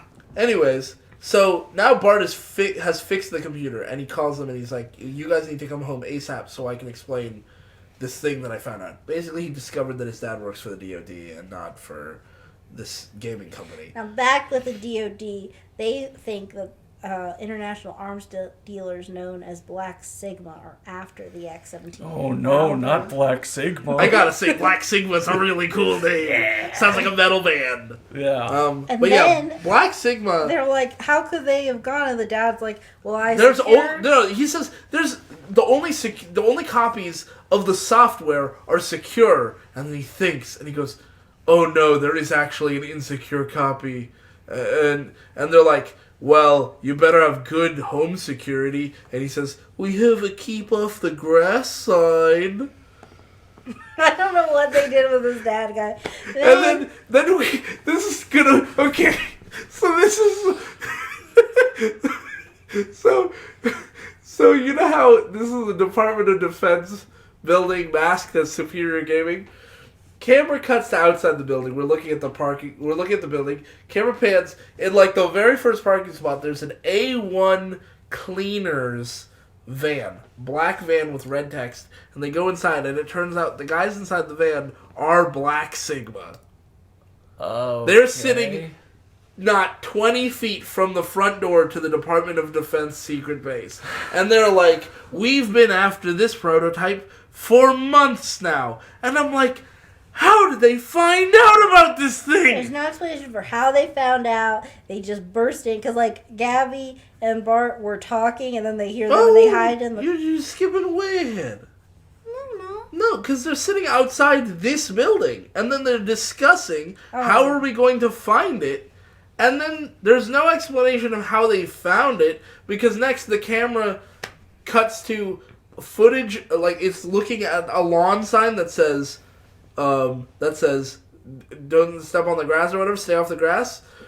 And then the camera pans up to the house, and so you know now we're back at their house. And while Gabby's having this explained to her by Bart, suddenly they hear like intruders coming in, and Black Sigma just knows where his house is.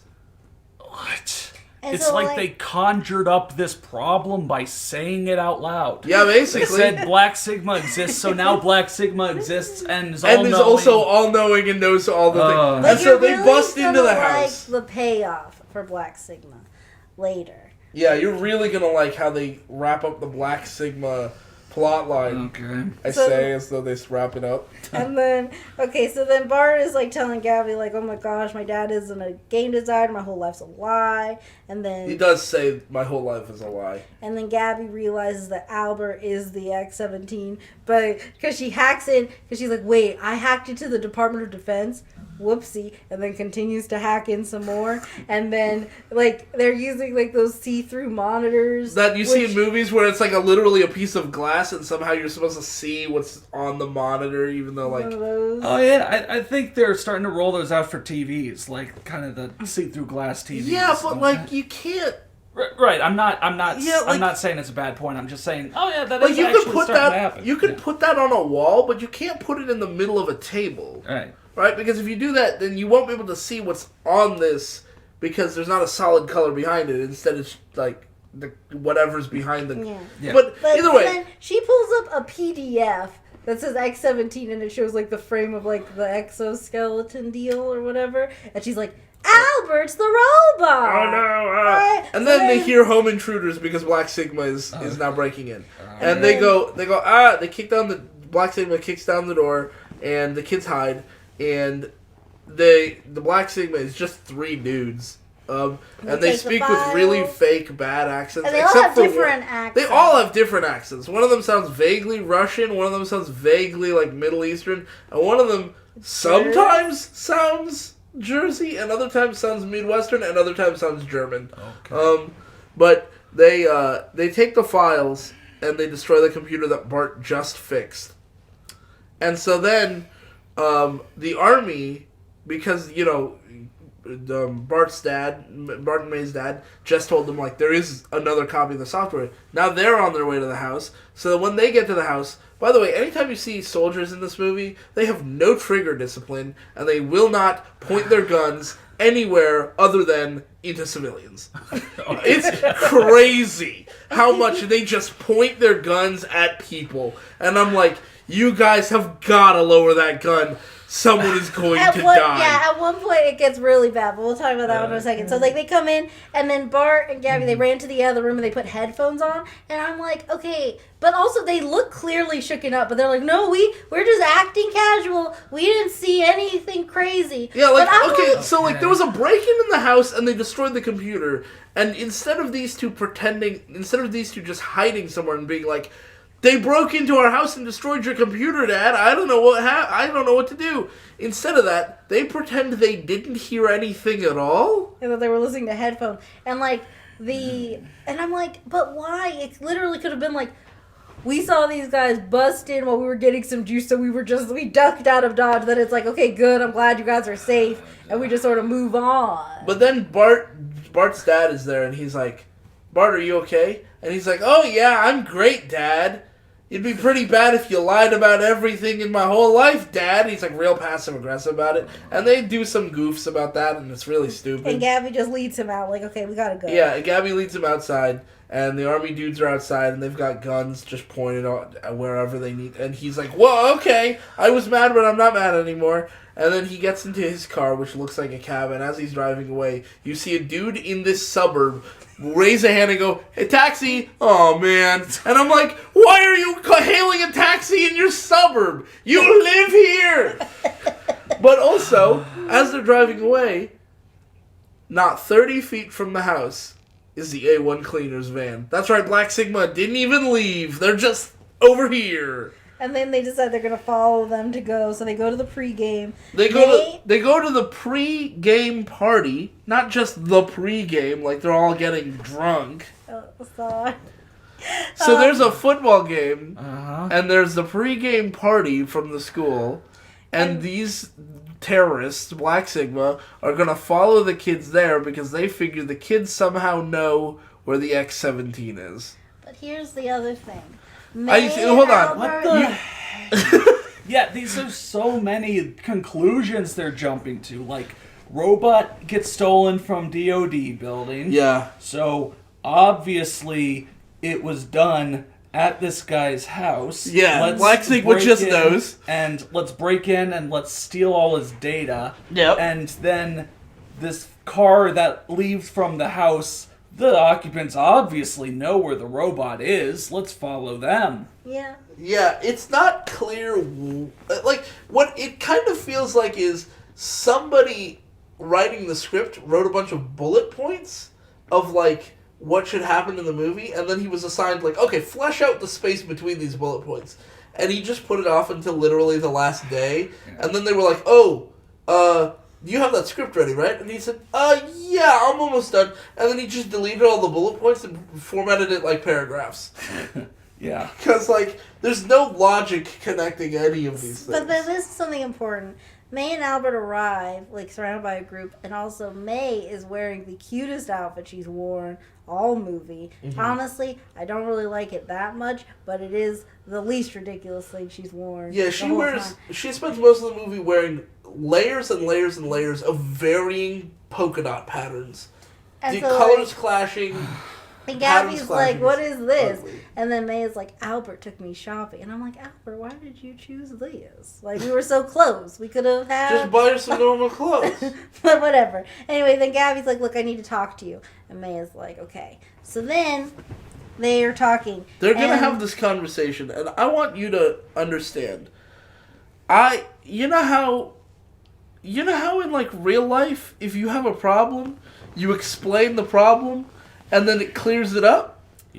And then in, like, badly written, contrived movies, especially Disney movies. Than when they did the similar thing in Checkpoint. Yeah. Like, where he says, like, go to the TV and incite. Right. And, like, he's not actually explaining anything. Yeah. He's just blathering on. This could be a clarifying conversation, and instead it's just utterly mystifying. Okay. Albert is a robot. I know he can come... By the way, I'm May, she's going to be Gabby. So she says... Albert is a robot. I know he can come across as a little formal sometimes, but I love him and he loves me. He can't feel anything for you. It's impossible. I should probably go. Albert is looking for me. May, just trust me. You have to end things with him. All you have to do is take him by the hands, look him right in the eyes, and say, initiate self-destruct. Okay, that is ridiculous, and I'm not going to do that. You have to. I need a best friend right now, not a boss. Well, right now, neither one is a very fun job. Well, then maybe you should quit. And then May walks away. So... Oh my god! You have so much you need to tell her, and you didn't even try. And, like, there's so many layers to how this is a bad conversation. Okay, so on one hand, it's like, look, he's a robot. Okay, I know, like, no, shut up. Like, yeah, you need to stop her before when she's taking it metaphorically. No, like, yeah, hey, remember when we did that one thing at your Yeah, he's house? literally a cybernetic humanoid. Your dad works for the Department of Defense, May. Wake up. I know he's perfect, but, like, he's a robot. But then instead, she's like, no, like, I think we have something for Yeah, it's impossible for anyone to ever love you, May. You're disgusting. Yeah, like, I love him and he loves me. That's impossible. No one could love you. You suck. Yeah, what's the worst possible thing I could say? Then May says, like, I should probably get going because, like, she's like, this is a horrible conversation that I need to eject myself from. And then she says, May, just trust me. Horrible plan. But then she says, all you have to do is look him in the eyes, take his hands and say, initiate self-destruct. No one said you had to blow him up! What are you doing? Just turn him off! Like, well, once again, I mean, it's just the worst things you could say. It's And then- like, come on, script, try and make it somewhat kind of believable, like what she tries to say. And then this is the one that really, like, if all of that was bad enough, but this right here demonstrates what a toxic relationship the two of them have. Because she says, I need a best friend right now, not a boss. And instead of her saying, I'm trying to be your best friend, which is the correct response, she says, well, neither is really fun right now. Are you saying you think of yourself as her boss? I think so, Gabby. What kind of friend are you? Gabby has sounded more and more controlling as this movie goes on. She really is. Oh my god. Like, and see, this is another piece of evidence for my theory that she's, I need a friend right now. Father, why have you forsaken me? This is all part of my plan. I hate this. You're such a bad. Okay, moving on. Forget the theory, please. Okay. And then, so anyways, Black Sigma. So the two of them are having this conversation kind of privately, and Albert and Bart are standing next to each other. And Black Sigma is just looking around for Albert. And so they split up. Spots Black Sigma guy. Yeah, one of the Black Sigma guys, he's got robot earpiece. eyes. Albert has robot eyes, so he can see, like, enemy combatant when he sees Black Sigma. Somehow he can detect the difference between enemies and civilians. I believe it's because he says, the Black Sigma guy says, oh, this kid looks, like, easy to take. And I'm like, he's a robot, right? Like, he's literally a weapon of mass destruction. That's why you international arms dealers Black Sigma want him. Why do you think this will be an easy job? How does Black Sigma know what Bart looks like? No. Well, they don't know what Bart looks like, but they know what Albert looks like, I guess, for some reason. But like, it's part of the files, I guess. The government and I guess doesn't I should know ask what he this looks like? now. So there's homecoming football game. So is this the party for like the homecoming football game, and then homecoming's gonna happen right after? Or No, like, it'll happen the next day. Like, so right now there's the pre-game party, like, then they're gonna have the football game, and then... But like homecoming's real soon. Real soon, Yeah. yeah. So, like tomorrow's homecoming. This whole movie takes place over 3 days, which I was going to bring up later as like another piece of evidence because it dies and then 3 days later comes back. I'm telling you, man. It's not the case. It's just not the case. Anyway, so Albert's like, excuse me, Bart, I have to take care of something. And then he goes up to the Black Sigma guy, who's like, all right, I'm going to get him. And grabs him and throws him into his storage room. And they start fighting and beating the hell out of each other. And by beating the hell out of each other, I mean he beats the hell out of this guy. He punches the crap out of him. Absolutely wrecks him. And then he takes the microphone that the guy had and imitates his voice and says, false alarm, guys, he's not here. And throws the mic down and walks away. And I'm like, oh my god.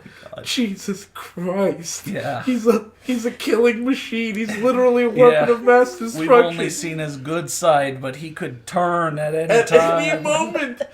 So then... it's time for... football! So Sigma's looking around. They need an electro-pulse device. To disable Albert. Because they find the guy who got knocked out. And they're like... He's like, we can't even sneak up on this guy. He knows us, blah, blah, blah. We're going to need an electro-pulse device. Now, May is watching the game with her new friends. And she looks up and she sees Gabby. And Gabby they're both looks looking down, sadly at each other. like, oh, best friend, I miss you, but we're in a fight right now. Oh. And then... And Bart looks to Gabby, who's standing next to her, and he says, did you tell May about Albert? And Gabby's response is... We didn't get around to it. We didn't get around to it. So you admit you didn't even try. And then Bart is like... We've got like a weapon of mass destruction just touching my sister right now, and you didn't get around like to he's it? very reasonably pissed about that. I'll also mention, Blake mentioned this in a recording, and it's apparently coming true. That's a cliche. If football is even mentioned once in a high school movie, the movie will have to stop to have a whole football game happen. Yeah. And this is just the plot has that. to take a big detour for a fun football game. So a player gets injured, and they need a new player, and he spots Albert. The coach, he's and like, the coach is like, Albert, get in here. And then Noah's like, he can't play. I don't think he can do that. Just Because last time we saw him on mid-game? Yeah. But the last time we saw him play, he wrecked a guy in the shed. That's probably the guy who's injured now. How did the coach not, put him on the team right then and there? I don't know. Hey, you throw pretty good, kid. Hey, if our quarterback ever goes down, does Noah go down? No, Noah doesn't go down. Just some other kid goes down. This scene, I think we both agree, is kind of cute. So the team's huddling. Albert's gotten in, and Noah's explaining the plays. And then Gabby joins the huddle, so she can tell Albert, you can't play. And then May joins the huddle to complain to Gabby, what are you doing here? Albert can totally play. And then Nevaeh joins the huddle to complain about Albert taking the spotlight away from her date for homecoming. And then someone yells at them, hey, you're delaying the game. 3 of you, get out of here. And then the ref gives the team a penalty for delaying the game. Yeah. Which I think is kind of funny. It's a little bit cute, because it's they're all gathered together. And it's really stupid that the three of them ran onto the field. Right, and so they can get a penalty. So, also, can I just say, every time Albert interacts with Nevaeh and Nevaeh enters the scene, he always goes, Nevaeh, and then he looks around and he goes, that's heaven backwards, guys. Cool. And then, so now music's playing, and Albert does a crazy robot run, and he gets a touchdown, and his chest bumps to knock everybody down to the ground. Yeah, like everybody's like, Albert, what a play! And they run up and they like try to chest bump him, and one by one he's just like throwing them to the ground with his pectorals. Why would you be even like the fourth person? If I see one person in front of me take a chest bump so hard they fall to the ground, I slow down and I stop. And I maybe go for a high five. Yeah. And then he jumps high in the air and he does a flip over the entire pile of players. And then I will say, so Gabby like ran to the thing because she needed to stop him, right? But at this point she's like, okay, I'm kind of impressed. You're pretty good, Albert. Everybody's cheering and they're clapping because he's getting. They're like, this is the first time they've even come close to winning a game, apparently. Even though he's a robot and she knows he's a weapon of mass destruction, and she tried to stop him from playing. Everyone's cheering and clapping, and she's got like a small smile on her face. And she's like, "Oh, you!" And I'm like, "What are you doing?" But here's my thing. It's not even because of her wishy-washiness. It's like, okay, I should hope he can win a high school football game. Yeah, because if he can, then you might as well just give him to Black Sigma. When she said this to me during the movie, I had thought about it. I'm like, you know what? You're right, because like, if he can't even beat a bunch of high schoolers at football, Black Sigma will not be able to do anything with him. I mean, yeah. Okay, but anyway, back at home, the whole movie seriously just stopped to have this football game. This happens every time. Now, they barely connect it to the plot. A little bit. I get it. Albert's showing out. No. They're gonna, they show off, and that's how the army finds them. Because here's the thing. So now DOD calls in the local police to investigate the burglary for reasons. Yeah, why would you do... Hold on. Really, seriously.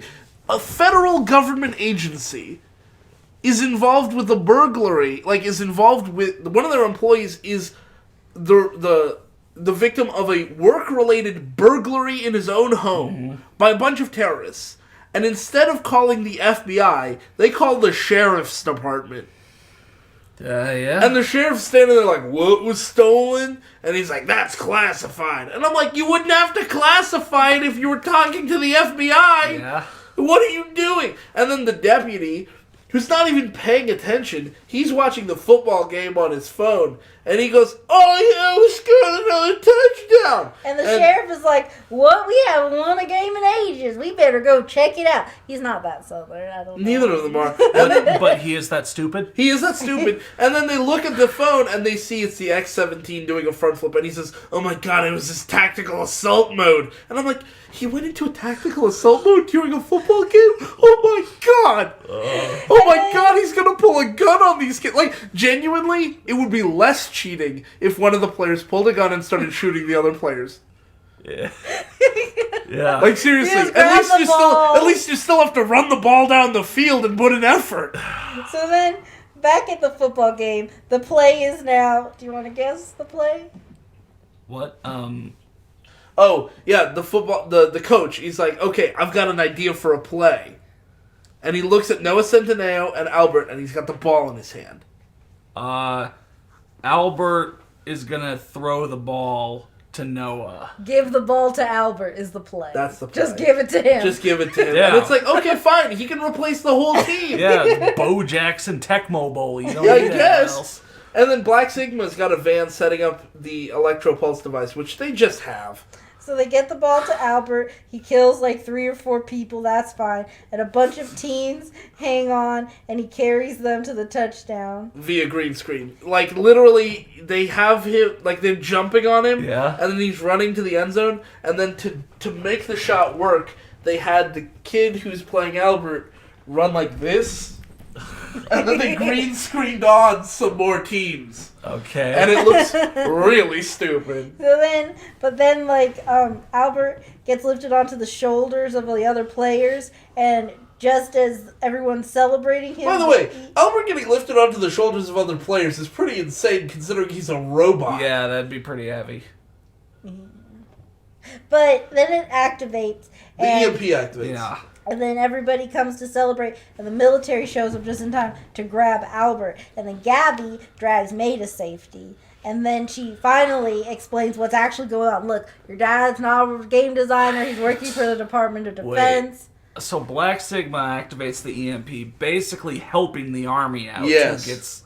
Yeah. So here's the thing. Hold on, real quick. I just want to point out that we actually don't see the army get Albert.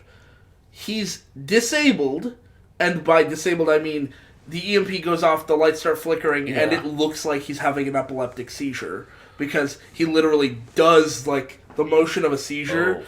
And, like, the fact that it's accompanied by flickering lights because of the EMP is a really bad look, Disney. Yeah. Why did you include this in your film? Yeah. But, like, he falls to the ground, and everybody starts screaming and running away because the army's showing up with guns, again pointed into crowds of civilians.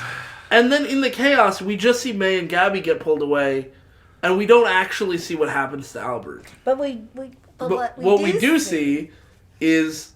the explanation between Gabby and May, and you see Nevaeh is kind of nearby, and she overhears the explanation that he's a robot and all that stuff. So she knows that. Right. Which somehow she has like, ooh, I got him now. Which, like, what? Yeah, like... If anything, I'd be like... My entire life is built on gathering bullying material. Yeah, basically.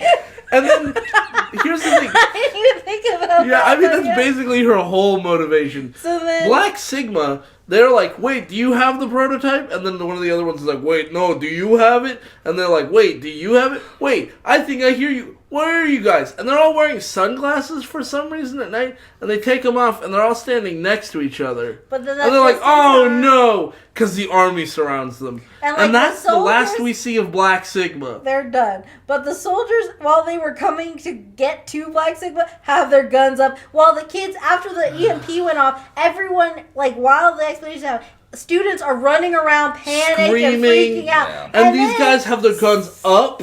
Trigger finger. Students are running around panicked. It's not good. Everything about it is very scary, and then Black Sigma gets captured by the army, and they're literally never seen or heard from again. They were not important to the film. All they were there for was for Albert to beat one guy up, and for them to set off the EMP, which could have just been replaced by the army setting off the EMP. Doing it. Because they would have been like, scientists, how do we disable your bot? You must have had a failsafe, right? And he'd be like, yeah, you do this. Okay, but now this is where we lead to the media res scene. Right, remember the scene at the very beginning with the army pulling into the... Yeah. So that's fine. So they get apprehended. They're brought back to the real lab to Superior Gaming, and they're answering questions. And May is like, but what did they do to Albert? And the general discloses that the severity of what they did because they messed with a weapon that even Congress doesn't know exists. So, okay, first of all, the legality of that is questionable at best. But also, so you're telling me Congress doesn't know about this weapon, but international arms dealers found out about this thing. And then... how are you guys so insecure? But here's the thing. The general's like, but your intentions were purely romantic. So you're free to go. And now... hold on, real quick, I just want to get it. How do you feel about that line of reasoning? Not good. It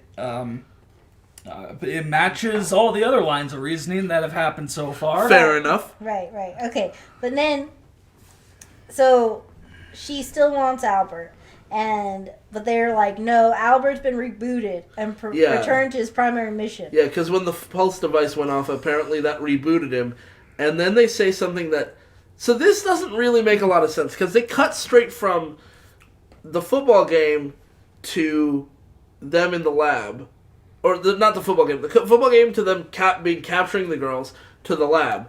Which presumably means a couple hours have passed at most. But, like, realistically, it's just whatever the time of the drive to get there. Right. Okay. And so then they say this. So far today, he's done a couple things. This is his primary mission that he's been doing. He's helped freedom fighters in South America. The mission was governmental reassignment and corporate takeover. And it specifically says on screen, mission time, 11 days, 1 hour, 11 minutes, 11 seconds. But he's not done. He built a school in the Middle East. That was in Damascus, Syria. Mission time 3 days, 6 hours, 32 minutes, and 42 seconds. And right now, he's leading a team of mind-sniffing dolphins through the Straits of Hormuz. What?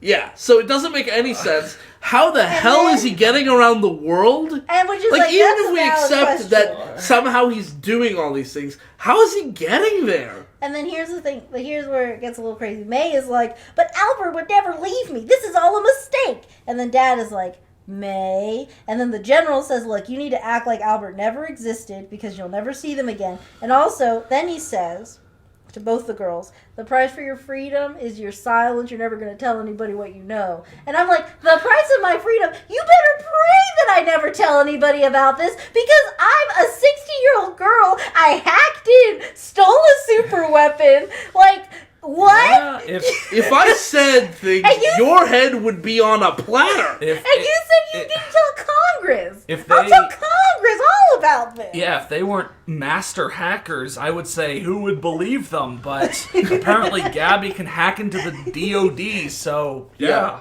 I would be kind of scared that, they could use this knowledge for evil. And I mean, the alternative, of course, is that, like, the price for your freedom is that you stay silent. But, like, that also implies that they would imprison a bunch of children. Oh, yeah. Just make them disappear. Yeah. I mean, okay. But also, so, like, if you don't pause the movie, you can't see how long those mission times are. So, like, maybe they intended us to just, like, ignore that or something, and they just put some numbers on the screen. But, like, the numbers don't make any sense. And also, like, even if you said each one of those activities took 20 minutes... South America. He went from Colombia, South America, to Damascus, Syria, to the Straits of Hormuz. In the time it took for him to get out of his football uniform after being stunned by an EMP, to them being captured and brought back to base. Like, not one part of this makes even a lick of sense. I was going to say maybe those missions all took place before they hacked in and activated him, and he just goes back in, like, storage or something. But no, the dad was very clearly, like, excited, like, oh my god, it worked! Yeah, this is the first time it was ever activated. Or maybe... And the first of his kind. Or maybe, were those the missions that he got sent on right now, and that's how long they would take? Yeah, but like... then it says he's currently sniffing And it says, so far today, he's helped freedom fighters, built a school in the Middle East, and right now he's leading a team of mind-sniffing dolphins. Yeah. Like, the movie has not considered at all how much this makes sense. Yeah, you can't say so far today and then have each mission time take, like, 3 days or whatever? Yeah, like, minimum a day, even. But then they have a talk, and May is like, Albert's gonna remember me, and he's gonna come to his senses. And Gabby's like, Operation Boyfriend's been shut down. Did you hear anything they said? And then May is like, despite the fact that he's a program android who never really acted human in the first place, his feelings of love were real enough that she calls them magic. And then Gabby says, Gabby represents the naturalistic worldview in the most condescending way possible. She says, May, the world runs on equations. Equations that we understand. Magic is for people who don't. Now here's the thing. And I'm like, look, says, I'm a naturalist myself, but that is the most condescending, cool way to describe it I've ever heard. But here's the thing too. She says that her and May understand the equations of the entire universe. And that is data point number 6. I didn't want to help you. For my theory that they secretly represent God. I would say that May maybe deserves it by this point. Gabby can be in or at least this once. Maybe this that's true. What she's describing is insane. Yeah. But then it's like, look, I'm sorry you don't see it, but I'm not giving up on Albert. By the way, she doesn't actually do anything to not give up on Albert. She just, because now it's time homecoming, and her dad drops her off, and she's got like her hair done, but she's like sad, and she's like, oh, this was supposed to be the perfect night. And then he says, but a daughter as beautiful and as smart as you, I'm pretty sure you're going to have that perfect night. And I'm like, what are you saying? That if she was dumber, she wouldn't have a perfect night? If she was a bit of an uggo, that night wouldn't be so great? But I guess he's just saying, like, just because you're not here with a robot, like, I think his point is, like, look, some dude'll like you. Yeah, which, like, we've already seen that, like, the most popular guy in school is into you. So, like, yeah. Because it's also weird, too. Like, we weren't supposed to understand that even though everything about Noah Centineo's character has just been, like when May walked onto the field, nowhere near him, he spotted her, which means he was waiting for her, and he got tackled by another player during a practice. Also, so, obviously he likes her. Have you noticed how, like, even though he's clearly Albert is the object of her affection, and I use the word object quite advisedly, but Noah Centineo is clearly supposed to be the actual love interest here, because he's like a cool dude. By the way, throughout the football game, Noah Centineo, who was initially very skeptical of Albert, kind of warms up to him, and he's like, yeah, Albert, you're a cool dude now. And like, okay, that's character growth, I guess. I was starting to feel like Noah had basically disappeared from the movie. He's showing up in the background of these scenes, but he's not integral to most of them. So then, while they're on the thing, Noah Centineo, walks up to her and he's like, hi, May, you look nice. He'd like to say all this stuff, but Nevaeh comes and she's like, let's go in. We need to make an entrance. Yeah. And he's like, oh. And he's like, okay, I'll see you inside. Yeah. And then, amazingly, a limo pulls up. And Albert steps out of the back of the limo, and he leaves the door open like a handhole, and he walks up the stairs, and he's wearing a beautiful tux that he got from someplace, and he looks May in the eye, and he says, I'd never leave you behind, or shit like that. Okay. And the dad is like, what? But it turns out the army was all a ruse. Their freedom was a lie. They wanted May to come to homecoming so that she could lure Albert as bait. Okay, their freedom wasn't a lie. They're still free to go. They're not going to jail. Hold on. You're leaving out a big part. They got Albert. Yeah, though. See, this is the thing. It's not clear. I don't think they actually did get Albert. They were lying to her. But they wanted him to go to homecoming. So Albert got EMP'd and then vanished. And wasn't shown. Never found and he didn't make another appearance. Until now. But so there's this robot, and he went to get a limo and a tux. Yeah. Can't they at least somehow track his bank statements? Or a broken ATM that he just stole all the cash? Or just set off metal detectors. Something. Yeah. Because, how has he gotten all this? There's been no, where did he disappear to? How did he disappear to there? Because, when they questioned the girls, they didn't ask any reasonable questions. So wait, you said he drove you to the park? What car was he driving? Do you remember the license plate? It was a weird one. It was Meowsers. No, he's made big purchases that the government usually uses to track criminals, I would think. Yeah, they don't care.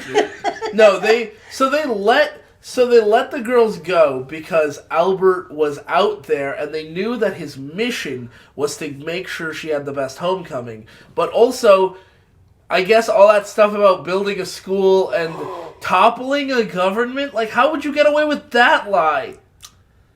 I mean, you're saying it to a bunch of high schoolers. Who follow the news and are, really smart. If I was told in high school, hey, did you know the Colombian government got toppled? I'd be like, whoa, I better Google that when I get home. Because that sounds like news. I would expect to see it on the news. So their plan is to just come in guns blazing, but the dad is like, look, you think the X-17 was great? You don't even know what the X-18 is going to be. Or the X36. I'm not going to give those to you if you don't let my daughter have the best homecoming. And he says, what's the X36? And he says, I don't even know, but it's twice as good as the X18. And they go, okay, we'll give your daughter... We love weapons! Yeah, me love a weapon. I'm going to make sure to give your daughter the best homecoming ever. Backed up by the force of the United States military. Yeah. I was kind of going back and forth on, like, that's a stupid response. Actually, the Army would do that. Yeah, we love weapons, yeah. Yeah, the Department of Defense, like, yeah, sure. So then now we're inside homecoming.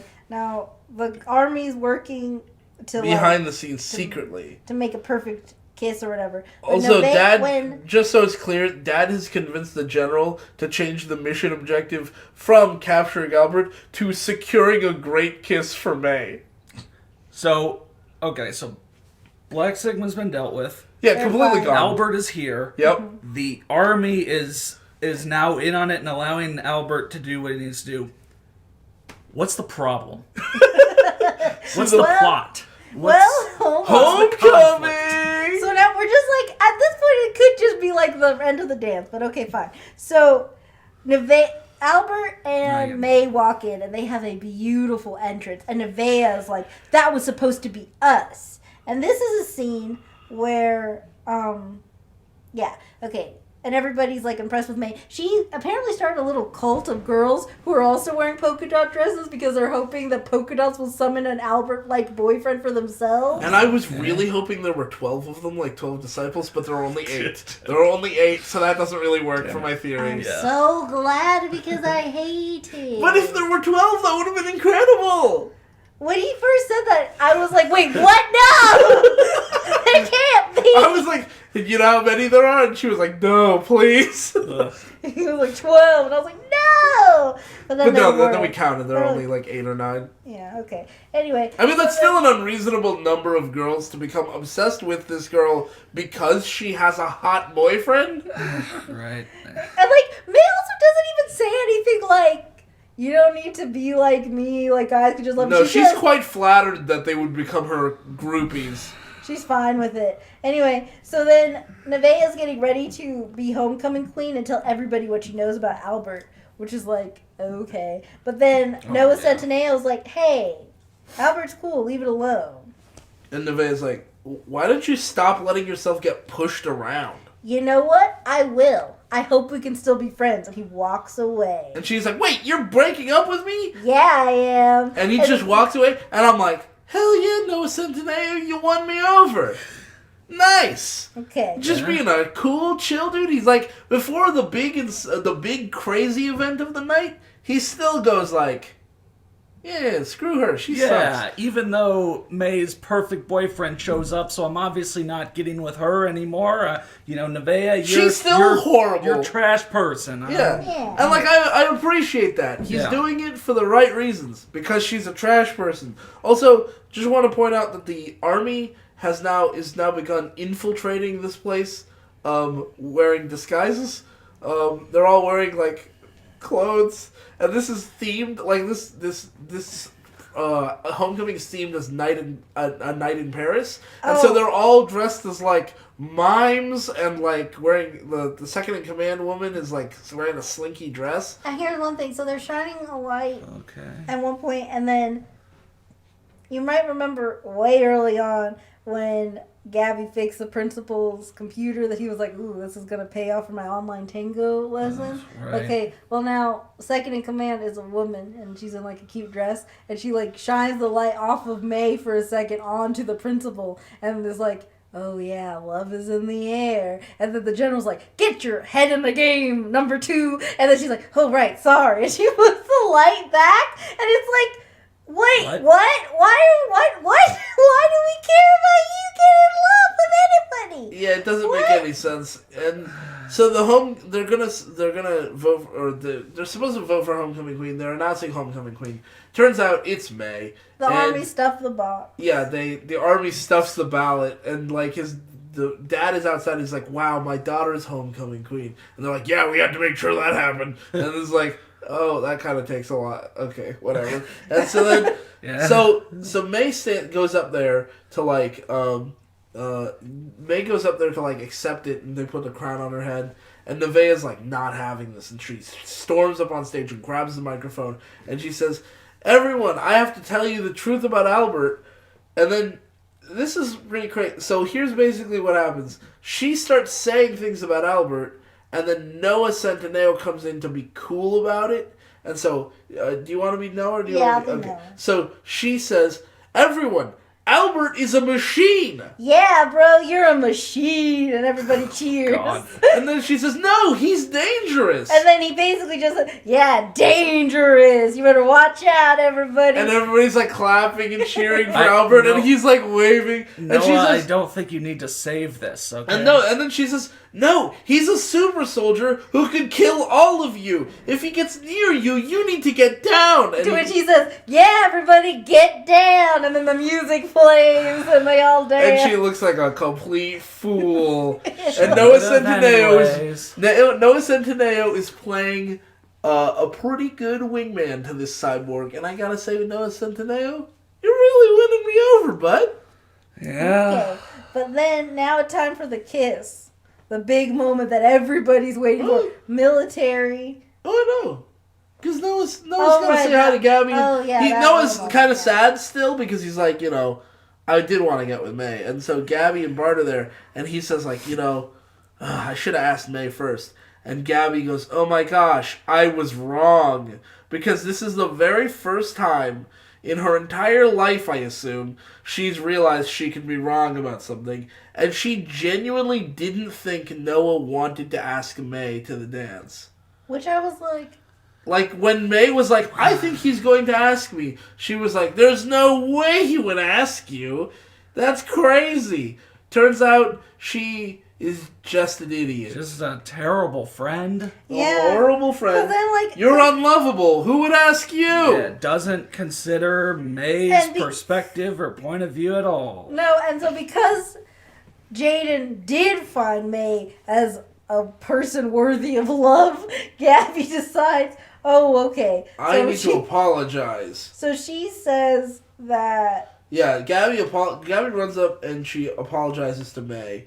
And apologizes to May because she was wrong. She admits that she was wrong and Albert was right because she is lovable, which seems insane to include the caveat that she's wrong and Albert was right. Like, if you just said, "I was wrong and I'm sorry," then you can just make that a blanket statement to try to fix the friendship. But instead it's like, "I was wrong and Albert was right." Yeah. About what? That somebody could be romantically interested in you. Like, that's insane. This is the thing. She explains, like, look, like, I liked when it was just me and you against the world, which I'm like, okay, because you're, like, in love with her. Yeah. But then it turns out, like, but you like having more friends and being popular. And, like, that's just really not my thing. So this sounds like we were best friends, but now you're going to go and be popular, and I'm going to just be alone forever. Man. But I want you to be happy. Man, they really should have kept, like, Black Sigma around longer or something to have an actual plot. Yeah. I do not care about this teenage drama. Yeah, because these two, they have such a toxic friendship that I don't want them to be friends again. And then they hug, and May never explicitly says that Gabby's welcome to stick around and be friends, which I love. I absolutely love it. She's like, "I'm sorry for trying to isolate you like a psycho," and May says, "I accept your apology." I'm like, okay. Great, thank you, May. So now it's time for the dance. The final dance. The army set the mood. Soldiers are singing. There's literally a 4-part harmony singing in the corner, and like you would think the chaperones and the principal would be like, "Hey, who are all these stranger adults?" Yeah. But like, yeah, they've got spotlights on May, and they've got like a fan with rose petals falling. And they've literally brought in a prop moon that's swinging wildly above. And I'm like, that seems like a danger.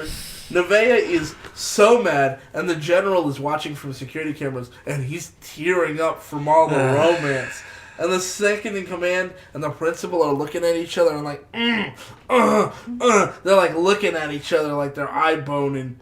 Okay. It's real gross, actually. And so then Gabby notices the army, and Bart's like, oh my gosh, we gotta warn May. And Gabby's like, no. May can handle this. And it's like, what are you, stupid?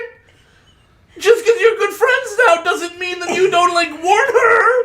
What are you doing? Even, like, just like, hey, a heads up, like, the army's here, but it's fine. Anyway, so May goes in for the kiss, moment of truth, but then, no. She can't kiss Albert. She goes in, and then she stops herself. And she says, I can't. And then, even though she whispered it just to Albert, the general somehow hears that, and he goes, she can't! And I'm like, how'd you hear? What? But then, because, like, look, all of this is just like I imagined, but it doesn't feel like I imagined.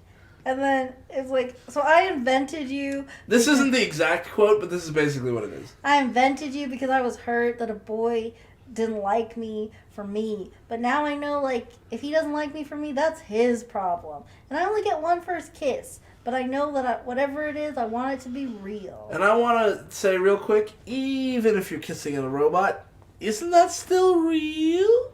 But it doesn't feel, she's not in love with, there are no sparks, it's just What do like, you mean he's perfect? It's also weird too because it's like, at least she's finally acknowledging that I'm only attracted to you because you're what I Design. said. Yeah. Well, anyways, he says something that's absolutely crazy. He says, he acknowledges her feelings and he says, it's beautiful that you're capable of changing your mind, which is a thing I cannot do. And I'm like, existential crisis? Yeah. Whoa! Which I will say, this reminds me of my favorite Disney Channel original movie, Pixel Perfect, where they design a holographic rock star, and most of it is about, like, her existential crisis because, like, she's perfect, but then they want to make all these changes, and she's like, but I thought I was perfect. Also, I can't create my own thing. She tries to write a song, and she just rips off lyrics like, hey, now you're a rock star, Danny, you're a boy, and, like, all these weird lyrics together. Jesus, Anyway, that's horrifying. I was gonna say